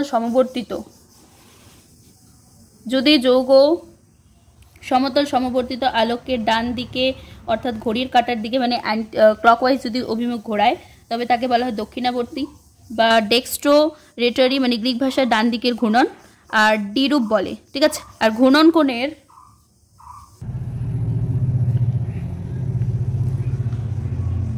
যদি যৌগটা আলোকের বাম দিকে অর্থাৎ ঘড়ির কাঁটার ঘূর্ণনের বিপরীত দিকে মানে অ্যান্টি ক্লকওয়াইজ ঘুরে, তখন সেটাকে বলবো হচ্ছে বামাবর্তী বা লিবোরেটরি অথবা এল রূপ। ঘূর্ণন কোণের আগে ঋণাত্মক চিহ্ন বসানো হয়, ঘূর্ণন কোণ যেটা আছে সেটার আগে নেগেটিভ সাইন। আর এই যৌগের এরূপকে বলা হয় পজিটিভ, আর ঋণাত্মক সমবায়বগুলিকে বলা হয় আলোক সমবায়বী বলে। এই ঘটনাকে বলা হয় আলোর সমবায়বতা। এবার আসছি যে আণবিক প্রতিসাম্যতা, কাইরালিটি, এনসিও মাপ নির্দিষ্ট কিছু যৌগের কেলাসন দর্পণ প্রতিবিম্ব রূপে অবস্থান করে, যেমন হচ্ছে লুইস পাস্তুরের 1848 সালে কি করেছিলেন, এই পর্যবেক্ষণ আধুনিক ত্রিমাত্রিক রসায়নের ভিত্তি স্থাপন করেছিলেন লুই পাস্তুর বিজ্ঞানী। তিনি দেখিয়েছিলেন উভয় প্রকার যে কেলাসাকার জলীয় দ্রবণ সেটা সমান মানের মানে সমান গাঢ়ত্বের দ্রবণের জন্য আলোকীয় ঘূর্ণন দেখায়, কিন্তু ঘূর্ণনের বিপরীত দিকে হয়, মানে যেটা সমান গাঢ়ত্ব দ্রবণ, যে দ্রবণটার গাঢ়ত্বটা সেম আছে, ঠিক আছে, যে দ্রবণের গাঢ়ত্বটা সেম আছে সেটার ক্ষেত্রে আলোর ঘূর্ণন অবশ্যই দেখায়, কিন্তু সেটার যে অভিমুখটা আছে সেটা বিপরীত অভিমুখ মানে অ্যান্টি ক্লকওয়াইজ হয়। তিনি বিশ্বাস করতেন যে আলোক সক্রিয়তা এই পার্থক্য দুই প্রকার কেলাসাকার অণুগুলির মধ্যে উপস্থিত পরমাণু সমূহের ত্রিমাত্রিক সজ্জার বিন্যাস মধ্যে সম্পর্ক রয়েছে। একই বছর যে 1874 সালে ডাচ বিজ্ঞানী ভ্যান্ডহফ আর ফরাসি বিজ্ঞানী সিলে বেল স্বাধীনভাবে যুক্তি দেন যে কেন্দ্রীয় কার্বন পরমাণুর চতুর্দিকে চারটা মূলকের মানে যোজ্যতা ত্রিমাত্রিক সজ্জাটা হবে চতুস্থলকীয় আকৃতির।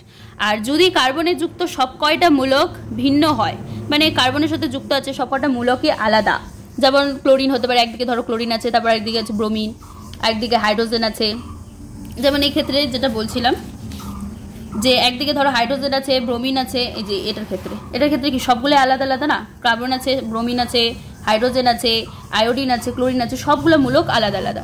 সেম এটাই কথা এখানে বলছে যে চারটা মূলক যেটা যোজ্যতা ত্রিমাত্রিক সজ্জাটি চতুস্থলকীয় আকৃতির, আর যদি কার্বনে যুক্ত সবকটা মূলক ভিন্ন হয় তবে অণুটার দর্পণ প্রতিবিম্ব কি হবে, অণুটার ওপর অপরিপাত মানে সমাপতিত হবে না। আচ্ছা, এরূপ কার্বনকে কি বলা হয়, অপ্রতিসম মানে অ্যাসিমেট্রিক কার্বন বলা হয় বা স্টিরিও কেন্দ্রও বলে। এরূপ উৎপন্ন অণুগুলির প্রতিসাম্যতার অভাব দেখা যায় আর এদের অপ্রতিসাম্য অণুও বলা হয়। এবার অণুর অপ্রতিসাম্যতা আর সেই সাথে কার্বন প্রতিবিম্বের ওপর অপরিপাতযোগ্য না হওয়াই হচ্ছে এরূপ জৈব যৌগ সমূহের আলোক সক্রিয়তার জন্য দায়ী। প্রতিসাম্যতা আর অপ্রতিসাম্যতা আমাদের দৈনন্দিন জীবনে ব্যবহৃত অনেক বস্তুতেও দেখা যায়। একটা গোলক হতে পারে, ঘনক, তারপর শঙ্কু, সকলেই তাদের দর্পণ প্রতিবিম্বের অনুরূপ এবং অপরিপাতযোগ্য। তথাপিও অনেক বস্তু রয়েছে যাদের দর্পণ প্রতিবিম্বের ওপর অপরিপাতযোগ্য নয়। যেমন আমার যদি হচ্ছে হাতের কথা বলি, ঠিক আছে, ধরো তোমার হচ্ছে বাম হাত আছে আর ডান হাত একই রকমের, কিন্তু তোমরা তোমাদের যদি বাম হাত আর ডান হাতের ওপর রেখে একই তল বরাবর অগ্রসর করবো, তবে কিন্তু এগুলি সমাপতিত হবে না। এবার যে সকল বস্তু তাদের দর্পণ প্রতিবিম্বের ওপর সমাপতিত যোগ্য না, যেমন দুটো হাতের যে প্রতিবিম্ব হবে সেটা সমাপতিত যোগ্য নয়, ঠিক আছে, উপরিপাত যোগিত নয়, তাদেরকে বলা হয় কাইরেল। আর এই ধর্মটাকে বলা হয় কাইরেলিটি। তাহলে কাইরেল অণুগুলা আলোক সক্রিয় হয়, ঠিক আছে। আর যে সকল বস্তু তার দর্পণ প্রতিবিম্বের ওপর অপরিপাত যোগ্য তাদেরকে বলা হয় অ্যাকাইরেল। আর যে সমস্ত ইগুলো হবে যে উপরিপাত যোগ্য সেগুলো হবে, যেমন দর্পণ, এই ক্ষেত্রে ইসের ফটো দেওয়া আছে, কোনো একটা কাপ আর গোলক দিচ্ছে, এদের ক্ষেত্রে কি সেম মানে এটা উপরিপাত যোগ্য সেম, ঠিক আছে। তাহলে এই অণুগুলিকে বলা হয় এই অণুগুলি মানে অ্যাকাইরেল যে অণুগুলি আছে সেটা হচ্ছে আলোক নিষ্ক্রিয় হয়। আণবিক কাইরেলিটির উপরোক্ত পরীক্ষা জৈব অণুসমূহের ওপর প্রয়োগ করা হয়। এদেরকে কি বলে, মডেল তৈরি করে। এরা মডেল তৈরি করতে তারপর এদের দর্পণ প্রতিবিম্ব অথবা ত্রিমাত্রিক গঠন অঙ্কন করে এবং আমাদের মনের মধ্যে এদের কি হয়, অপরিপাত যোগ্য হয়। তাছাড়াও অন্য এক সহায়ক পদ্ধতি রয়েছে যা আমাদের কাইরেল অণু চিহ্নিত করতে সাহায্য করে। এমন একটা সহায়ক পদ্ধতি হচ্ছে অপ্রতিসাম্য কার্বন পরমাণুর উপস্থিতি। এই ক্ষেত্রে কি বলছে, প্রোপান টু অল, এটা কি আছে OH, এটা হচ্ছে H3C, এটা হচ্ছে H3C, এখানে বন্ড H, এটা হচ্ছে দর্পণ দিলাম, তো এখানে কি হবে, এটা উল্টো এটার প্রতিবিম্ব, তাহলে HO, এখানে হয়ে গেল CH3H, এটা প্রোপান টু অলের দর্পণ প্রতিবিম্ব। এবার এটা 180 ডিগ্রি কি হলো, আবর্তিত দর্পণ প্রতিবিম্ব হয়ে গেল।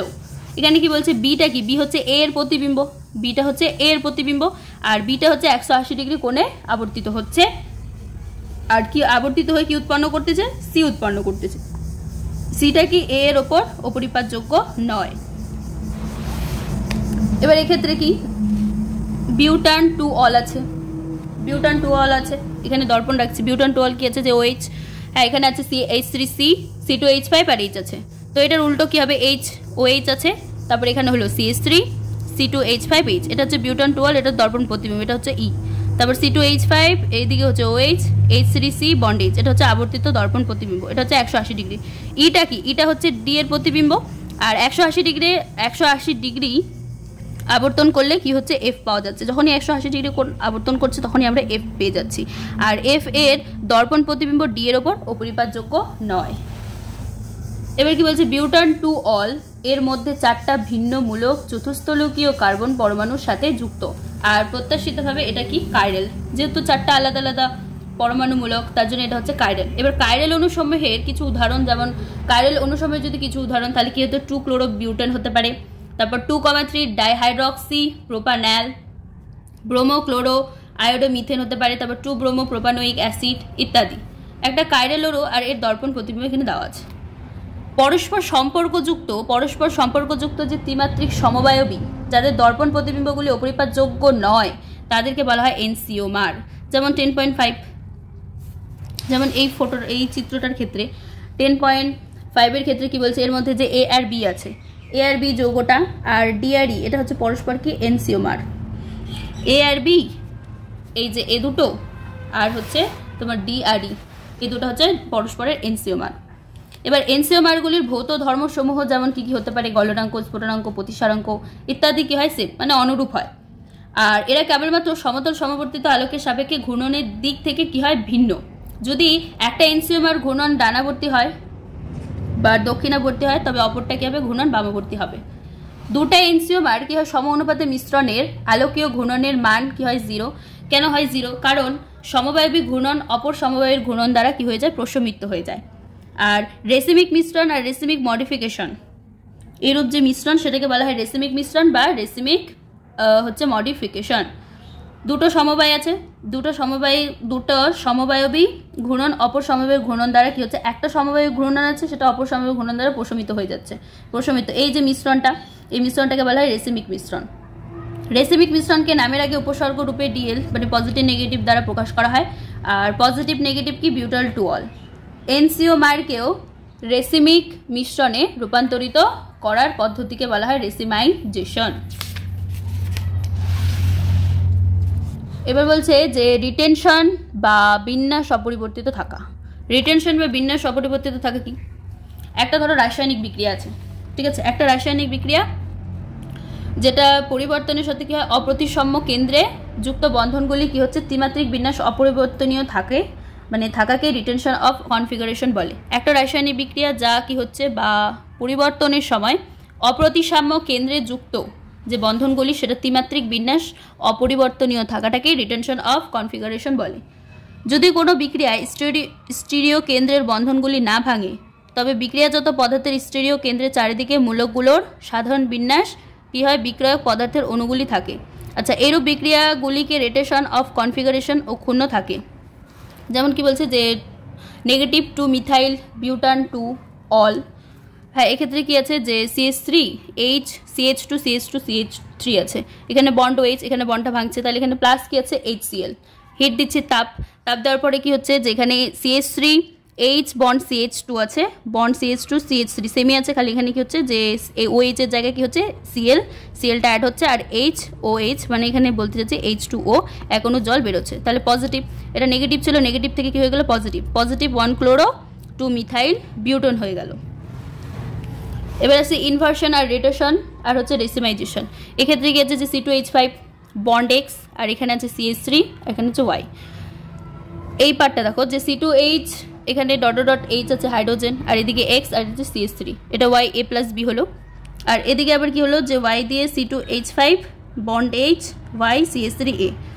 এই যৌগটা উৎপন্ন হয়, তবে পদ্ধতিটিকে কি বলে, যদি এই যৌগটা উৎপন্ন হয় তাহলে এই পদ্ধতিটিকে বলবো হচ্ছে রিটেনশন অফ কনফিগারেশন, আর এর মধ্যে বিন্যাস অপরিবর্তিত থাকে। যদি কেবলমাত্র বি যৌগটা উৎপন্ন হবে তখন সে পদ্ধতিটিকে বলবো ইনভার্সন অফ কনফিগারেশন, আর বি এর ক্ষেত্রে কি হবে, উল্টাটা হবে। তো যদি এ আর বি এর যে অনুপাত 50:50 হয়, অনুপাতিক মিশ্রণ উৎপন্ন হয়, তবে পদ্ধতিটাকে বলা হবে রেসিমাইজেশন। আর যৌগটা অবশ্যই কী হবে, আলোক নিষ্ক্রিয় হবে, কারণ একটা সমবায়বী সমতল সমবর্তিত আলোকে যে দিকে ঘোরায় অপরটি তার বিপরীত দিকে ঘোরে, অপরটি তার বিপরীত দিকে ঘোরায়। এবার আলোক সক্রিয় অ্যালকিল হ্যালাইডগুলির উদাহরণ হিসেবে SN1 আর SN2 ক্রিয়াকৌশলগুলি নতুনভাবে আলোক কলন করব। এবার কি আছে যে H3C আছে বন্ড, এখানে হচ্ছে C6H13, এদিকে বন্ড ডট H আছে, বন্ড Br প্লাস হচ্ছে OH নেগেটিভ। অ্যারো এখানে কি হলো যে HO হলো প্লাস HO বন্ড, এখানে হচ্ছে CH3, এটাই জাস্ট উল্টো করে লেখা আছে, দেখো CH আর C6H3, মানে এখানে ব্রোমিনের জায়গায় কি হচ্ছে OHটা অ্যাড হয়ে গেছে, ব্রোমিনের জায়গায় OHটা অ্যাড হয়েছে, আর এখানে Br নেগেটিভ হিসেবে বেরোচ্ছে। আলোক সক্রিয় অ্যালকিল হ্যালাইডগুলোর SN2 বিক্রিয়া ইনভার্সন অফ কনফিগারেশনের সাথে সম্পন্ন হয়। এবার এক্ষেত্রে কি বলছে যে H3C বন্ড H, এদিকে Br, তারপর H3CH2C আছে, এটা হচ্ছে মেকানিজম। তারপর এখানে কি হলো যে পজিটিভ হলো, এটা CH3CH2CH3 হলো, এখানে Hটা, এখানে কি হলো এই কার্বনটা পজিটিভ, প্লাস হচ্ছে এখানে কি হলো ব্রোমিন নেগেটিভ বেরোচ্ছে। এবার এখান থেকে কি হলো যে positive বিউটান two all, HO CH3, এদিকে বন্ড H CH2CH3, এই যে এই পার্টটা আছে এখান থেকে OH একদিকে বেরোচ্ছে, এদিকে বেরোচ্ছে, তো দুটো প্রোডাক্ট, একটা হচ্ছে নেগেটিভ বিউটান টু অল আর একটা হচ্ছে পজিটিভ বিউটান টু অল উৎপন্ন হচ্ছে। এবার আছে অপনয়ন বিক্রিয়া।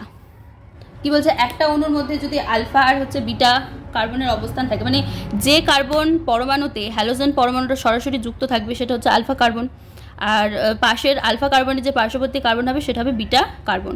যেমন এখানে কি আছে বন্ড সি, এই কার্বনটা যে কার্বন হ্যালোজেনের সাথে সরাসরি যুক্ত, এটা কি হ্যালোজেন বলতে ফ্লোরিন ব্রোমিন আয়োডিন হতে পারে, তো এটা কি একবারে অ্যাটাচ সি, এই কার্বনের সাথে অ্যাটাচ, তার জন্য এটা হচ্ছে আলফা কার্বন। এবার এটার পার্শ্ববর্তী কার্বন এটা হচ্ছে বিটা, তার পার্শ্ববর্তী কার্বন হচ্ছে গামা।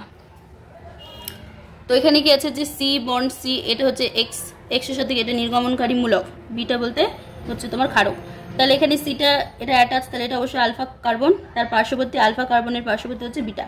তো এখানে বন্ড অ্যারো কি উৎপন্ন হলো যে সি ডাবল বন্ড সি, পাশে বন্ড আর প্লাস হচ্ছে বি বন্ড H প্লাস হচ্ছে এক্স নেগেটিভ উৎপন্ন হলো। এবার হচ্ছে পেন্ট টু ইন আছে, পেন্ট টু ইন কি আছে যে H3C bond CH2 bond CH double bond CH bond CH3 আছে। এটা 2 ব্রোমো পেন্টেন থেকে এটা তৈরি করব। 2 ব্রোমো পেন্টেন থেকে 2 ব্রোমো পেন্টেনটা কি? 2 ব্রোমো পেন্টেন হচ্ছে H3 bond C, bond C, bond CH2, হ্যাঁ, তারপর বন্ড CH, উপরে ব্রোমিন আছে, বন্ড হচ্ছে C, আর এদিকে হচ্ছে H আছে। এখানে যদি নাম্বারিং করি 1 2 3 4, এটা হচ্ছে 5, তাহলে এটা কি 1 ব্রোমো পেন্টেন। যেহেতু 5টা কার্বন আছে, 2 নাম্বার কার্বনের সাথে কি আছে? ব্রোমিন আছে, তার জন্য 2 ব্রোমো পেন্টেন নাম হলো।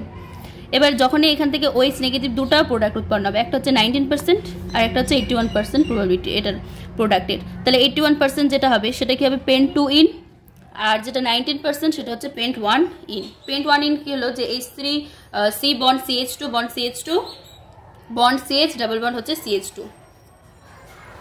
ধাতুর সাথে বিক্রিয়া, রিয়াকশন, ধাতুর সাথে যদি বিক্রিয়া করে যে reaction with metal, reaction with metal এটা হচ্ছে কি গ্রিনার্ড বিকারক। যেমন কি আছে? CH3 CH2Br প্লাস Mg, এটা হচ্ছে শুষ্ক ইথার নিলাম। শুষ্ক ইথার নিয়ে কি উৎপন্ন হলো? এখানে CH3 CH2, ঠিক আছে। এবার Br এর জায়গায় কি হলো? একটা Mg অ্যাড হলো, তাহলে MgBr এটা হচ্ছে একটা গ্রিগনার্ড বিকারক। এই বিক্রিয়াটা অনেক ইম্পর্টেন্ট, এটার বিক্রিয়ার নাম হচ্ছে কি? গ্রিগনার্ড বিকারক। গ্রিগনার্ড বিকারক দিয়ে কি হতে পারে? যে এটা কি আর গ্রিগনার্ড বিকারকের ক্ষেত্রে কি হয়? আর বন্ড MgX হয়, এক্ষেত্রে এক্সটা হয় নেগেটিভ, মেটালটা মানে Mgটা হচ্ছে পজিটিভ, আর অ্যালকিল গ্রুপটা যেটা আছে সেটা হচ্ছে নেগেটিভ হবে। ধরো আর MgX আছে প্লাস জল নিচ্ছি, তাহলে এখানে কি উৎপন্ন হবে? আর H হবে আর MgOH হবে।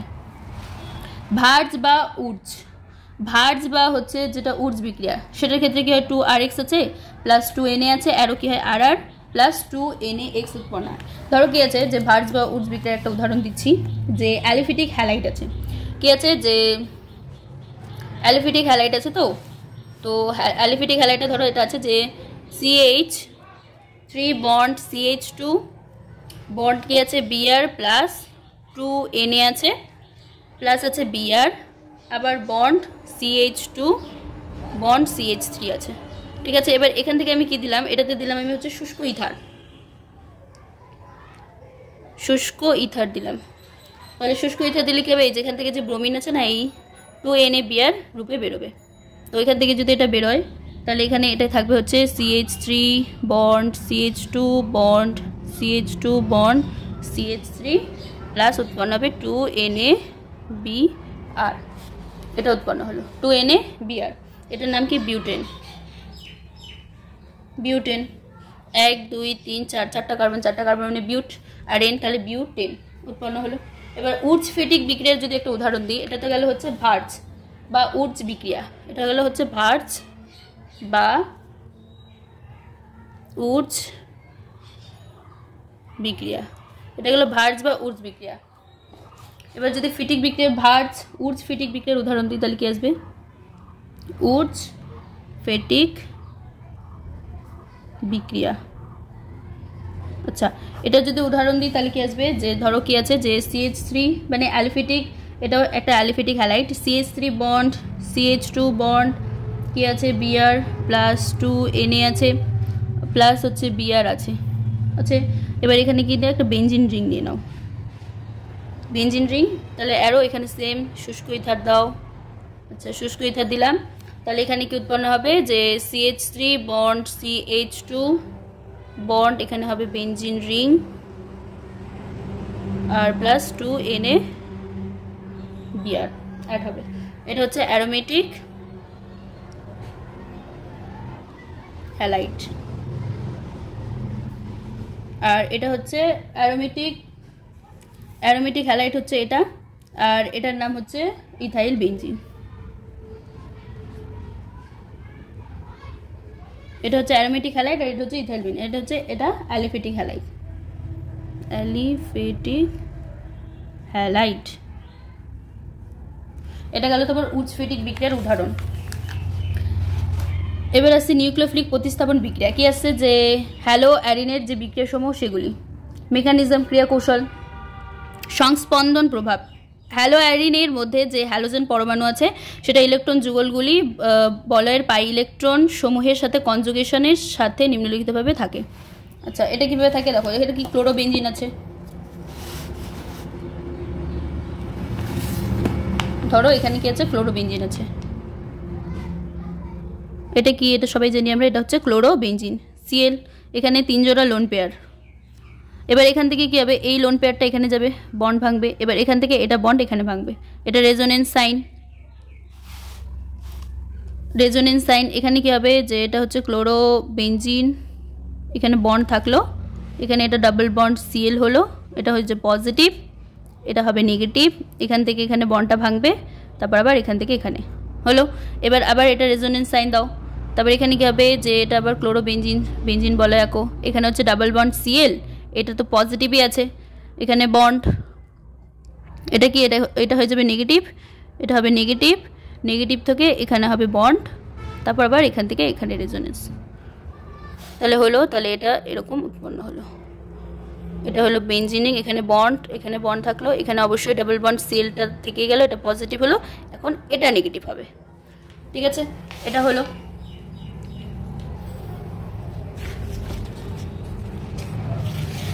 এবার সি বন্ড সিএল যে বন্ধন, সি বন্ড সিএল বন্ধনের কার্বন পরমাণুর সংকরায়নের মধ্যে পার্থক্য, এটা কি, এটা অবশ্যই আমরা সবাই জানি যে এটা হচ্ছে sp2 সংকরায়িত আছে, আর এখানে দেখো এটা হচ্ছে sp3 সংকরায়িত। কি বলছে, যে এস এর যে ক্যারেক্টার সেটা sp2 সংকরায়িত কার্বন পরমাণু অর্থাৎ অধিক তড়িৎ ঋণাত্মক হয়, sp2 সংকরায়িত যে কার্বন পরমাণুটা সেটা অধিক তড়িৎ ঋণাত্মক হয়। আর হ্যালো অ্যালকেনের যে কম চরিত্রযুক্ত সেটা হচ্ছে sp3 সংকরায়যুক্ত কার্বন পরমাণু অপেক্ষা খুবই দৃঢ়ভাবে মানে সি বন্ড এক্স বন্ধনের ইলেকট্রন যুগলকে ধরে রাখে। সি বন্ড যে সিএল বন্ধন দৈর্ঘ্যটা আছে সেটা হচ্ছে 177 পিকোমিটার, আর হ্যালো অ্যারিনে সি বন্ড যে সিএল বন্ধন দৈর্ঘ্য আছে সেটা হচ্ছে কত, 169 পিকোমিটার। দীর্ঘতম বন্ধন অপেক্ষা ক্ষুদ্রতর বন্ধনকে ভাঙা কঠিন, এটা আমরা সবাই জানি যে বড় বন্ধন থেকে ছোট বন্ধনকে ভাঙা অনেক কঠিন। তাই নিউক্লিওফিলিক প্রতিস্থাপন বিক্রিয়ার প্রতি হ্যালো অ্যারিন আর হ্যালো অ্যালকেন অপেক্ষা কম সক্রিয়। ফিনাইল ক্যাটায়নের যে অস্থায়িত্ব, হ্যালো অ্যারিনের ক্ষেত্রে স্ব আয়নের ফলে উৎপন্ন ক্যাটায়নটি সংস্পন্দন দ্বারা স্থায়িত্ব লাভ করতে পারে না, ফলে SN1 ক্রিয়াকৌশল এদের জন্য কি হয়, যে নিয়ম বহির্ভূত হয়ে যায়। ঠিক আছে, সম্ভাব্য বিকর্ষণের ফলে অধিক ইলেকট্রন গাঢ়ত্বযুক্ত নিউক্লিওফাইল অধিক ইলেকট্রনযুক্ত অ্যারিনের কাছে যাওয়ার সম্ভাবনা থাকে। এবার কি আছে, যে হাইড্রো অক্সিল মূলক দ্বারা প্রতিস্থাপন বিক্রিয়া, ক্লোরোবেনজিন আছে, ক্লোরোবেনজিনকে যখনই সোডিয়াম হাইড্রক্সাইডের 623 কেলভিন টেম্পারেচারে 300 ATM অ্যাটমসফিয়ার চাপ দিবে, আর হচ্ছে 2 নাম্বার কি H পজিটিভ দিবে, তখনই এটা হয়ে যাবে আমাদের ফেনল। এটা কি ক্লোরোবেনজিন, তো যখনই আমি এখানে সোডিয়াম হাইড্রক্সাইড আর একটা হিট কত 623 কেলভিন আর 300 ATM দিব, তখনই এটা হয়ে গেল ফেনল। এবার যখন ক্লোরিন আছে আর হচ্ছে NO2 আছে, এটাকে যখনই NaOH আর 473 কেলভিন আর H পজিটিভ দেবো তখন হয়ে যাবে বেনজিন রিং, উপরে OH আর নিচে মানে ক্লোরিনের জায়গায় Cl এর জায়গায় হবে OH, আর এখানে হবে NO2 নাইট্রোজেন ডাইঅক্সাইড। সেম এখানে কি আছে, এবার অর্থ পজিশনে আছে আর হচ্ছে প্যারা পজিশনে আছে NO2। এবার যখন কি জাস্ট কিছুই না, ক্লোরিনের জায়গায় যেখানে ক্লোরিন থাকবে ওখানে OH প্রবেশ হবে, আর NO2 যেটা থাকবে সেমই থাকবে। আর ক্ষেত্রেও সেম, এখানে হচ্ছে কি আছে, যে ক্লোরিন আছে NO2 আছে, গরম আর হিট দিচ্ছি, তাহলে জাস্ট Cl এর জায়গায় OH হলো, আর NO2 থাকলো।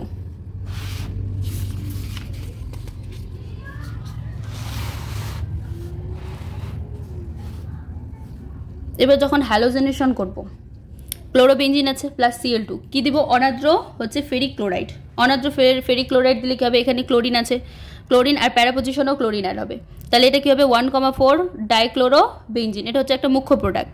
এবার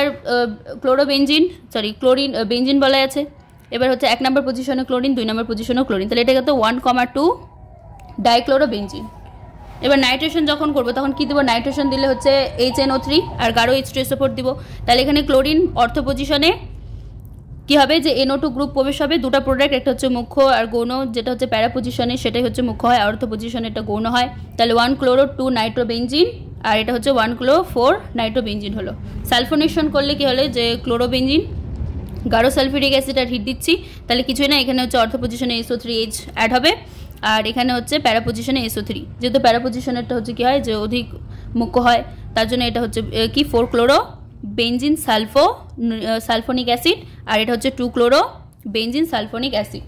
ফ্রিডেল ক্র্যাবস বিক্রিয়ার ক্ষেত্রে কি হয়, যে ক্লোরোবেনজিন আছে, CH3Cl আছে, এখানে কি দিলাম অনাদ্র অ্যালুমিনিয়াম ক্লোরাইড, তাহলে কি ক্লোরিন আর অর্থ পজিশন হচ্ছে CH3 মানে 2 ক্লোরো 2 মিথাইল বেঞ্জিন উৎপন্ন হলো, প্লাস হচ্ছে ক্লোরোবেঞ্জিন মানে বেঞ্জিন বলায় Cl আর হচ্ছে প্যারা পজিশনে CH3 1 chloro 1 chloro 4 methyl benzene, আর এখানে কি আছে chlorobenzene plus H3C H3C bond C double bond O bond Cl, এটা অনাদ্র অ্যালুমিনিয়াম ক্লোরাইড নিলাম, তাহলে বেঞ্জিন বলে এখানে হলো Cl bond double bond O bond CH3, এটা কি 2 ক্লোরো অ্যাসিটোফেনন, এটা হচ্ছে গৌণ, আর বেঞ্জিন রিং Cl এখানে হচ্ছে বন্ড O আর এদিকে CH3, তাহলে 4 chloro acetophenone 4 chloro acetophenone.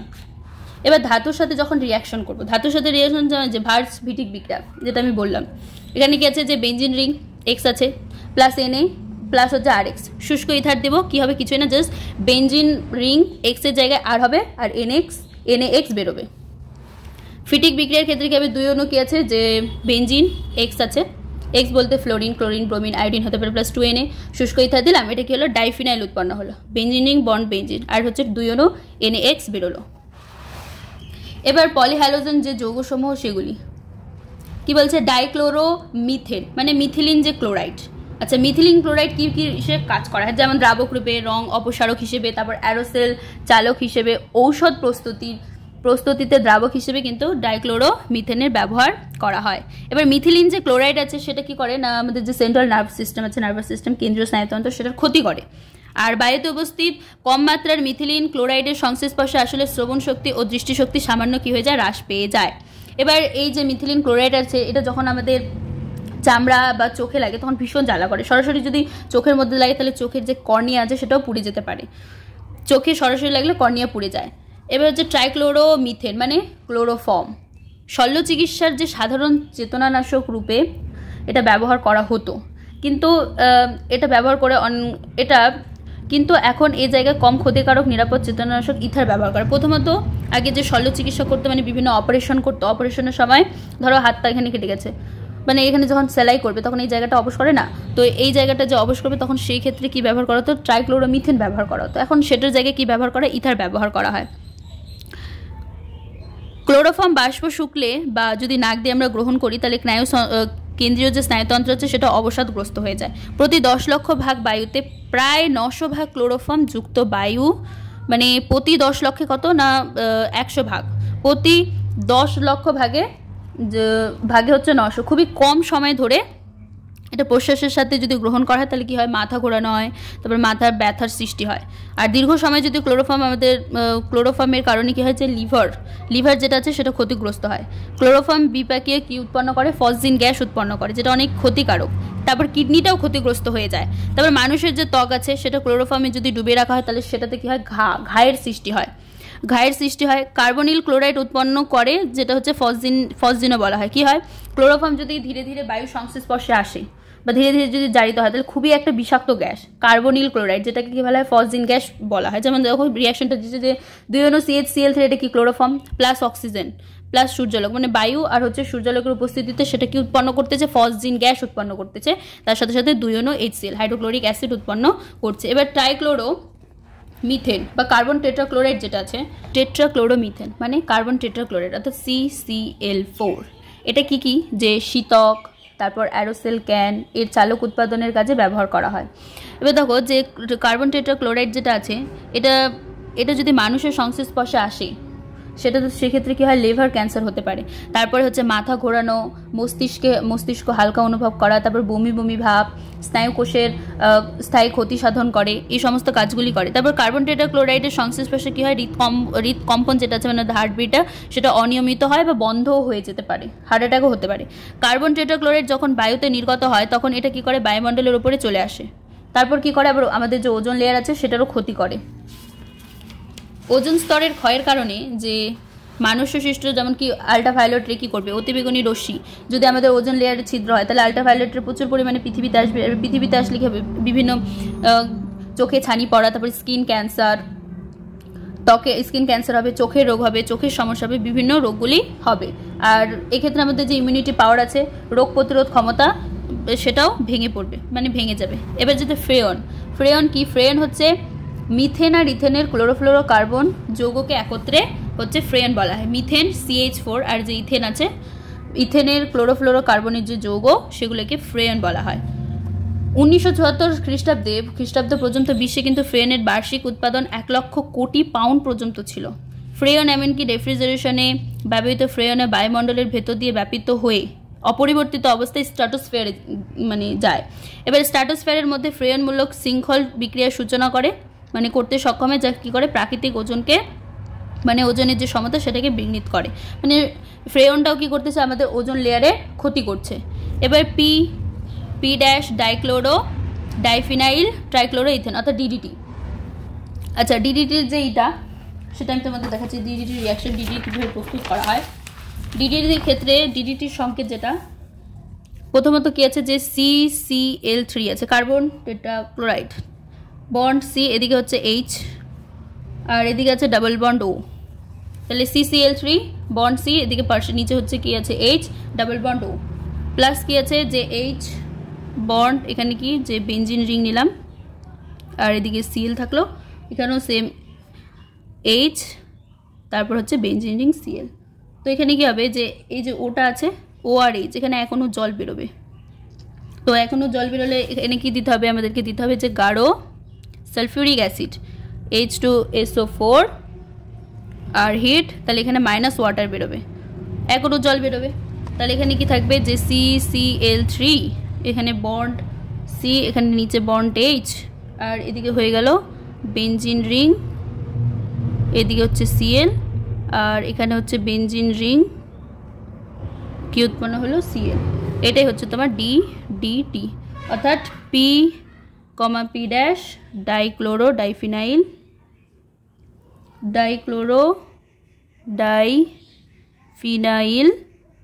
Trichloro ethane, এটাই হচ্ছে DDT। তাহলে কি হলো, যে CCl3 আছে, এখানে C bond H double bond O, plus কি যে H bond benzene ring Cl আর H বন্ড Cl, এখান থেকে কি হবে, এখনও জল বেরোবে, গাঢ় সালফিউরিক অ্যাসিড আর হিট দিতে হবে। তাহলে হচ্ছে CCl3 বন্ড C, এদিকে হচ্ছে বন্ড, তাহলে CCl3 বন্ড C, এদিকে বন্ড হচ্ছে Cl, বেনজিন রিং Cl, তারপর বেনজিন রিং, এটা হচ্ছে DDT, অর্থাৎ P, P dash dichloro diphenyl trichloro ethane. কি বলছে এখানে, প্রথম ক্লোরিনযুক্ত যে জৈব কীটনাশক সেটা হচ্ছে ডিডিটি। মূলত কত 1873 খ্রিস্টাব্দে তৈরি হয়েছিল, কিন্তু কীটনাশক রূপে ডিডিটি এর কার্যকারিতা কত 1939 খ্রিস্টাব্দে সুইজারল্যান্ডের গেইজি ফার্মাসিউটিক্যালের পর মুলার আবিষ্কার করেছিলেন। আচ্ছা, 1948 খ্রিস্টাব্দে আবিষ্কারের পর কি হয়, মুলার ঔষধশাস্ত্র আর হচ্ছে শরীরবিদ্যায় নোবেল পুরস্কার পেয়েছিলেন। আর দ্বিতীয় বিশ্বযুদ্ধের পর বিশ্বব্যাপী এর ব্যবহার অতিমাত্রায় বৃদ্ধি পেয়েছিল, কারণ এটা হচ্ছে মূলত কি ম্যালেরিয়া যে রোগটা আছে সেটা ছড়ানো মশা আর টাইফয়েডস বাহক কুকুর নিধনে কার্যকরী ছিল। 1940 খ্রিস্টাব্দের শেষের দিকে অত্যাধিক মাত্রায় ডিডিটি ব্যবহার সম্পর্কিত সমস্যা দিয়েছিল, যেমন কীটপতঙ্গদের অনেক প্রজাতি আছে যারা ডিডিটির প্রতিরোধ শক্তি গড়ে তুলেছিল, আর আমাদের জন্য অত্যন্ত বিষাক্ত তা আবিষ্কার হয়। ডিডিটি আমাদের শরীরের পক্ষে অত্যন্ত যে বিষাক্ত সেটা 1940 খ্রিস্টাব্দে জানা গিয়েছিল। আর ডিডিটি এর রাসায়নিক স্থায়িত্ব আর ফ্যাটের যে দ্রাব্যতা এই সমস্যাকে আরও জটিল করেছিল। ডিডিটি প্রাণীদের দ্বারা সহজে কি হয়, পাচিত হয় না, ডাইজেস্ট হয় না সহজেই, আর উপরন্তু এটা কি হয়, ফ্যাটি টিস্যুতে জমা হতে থাকে।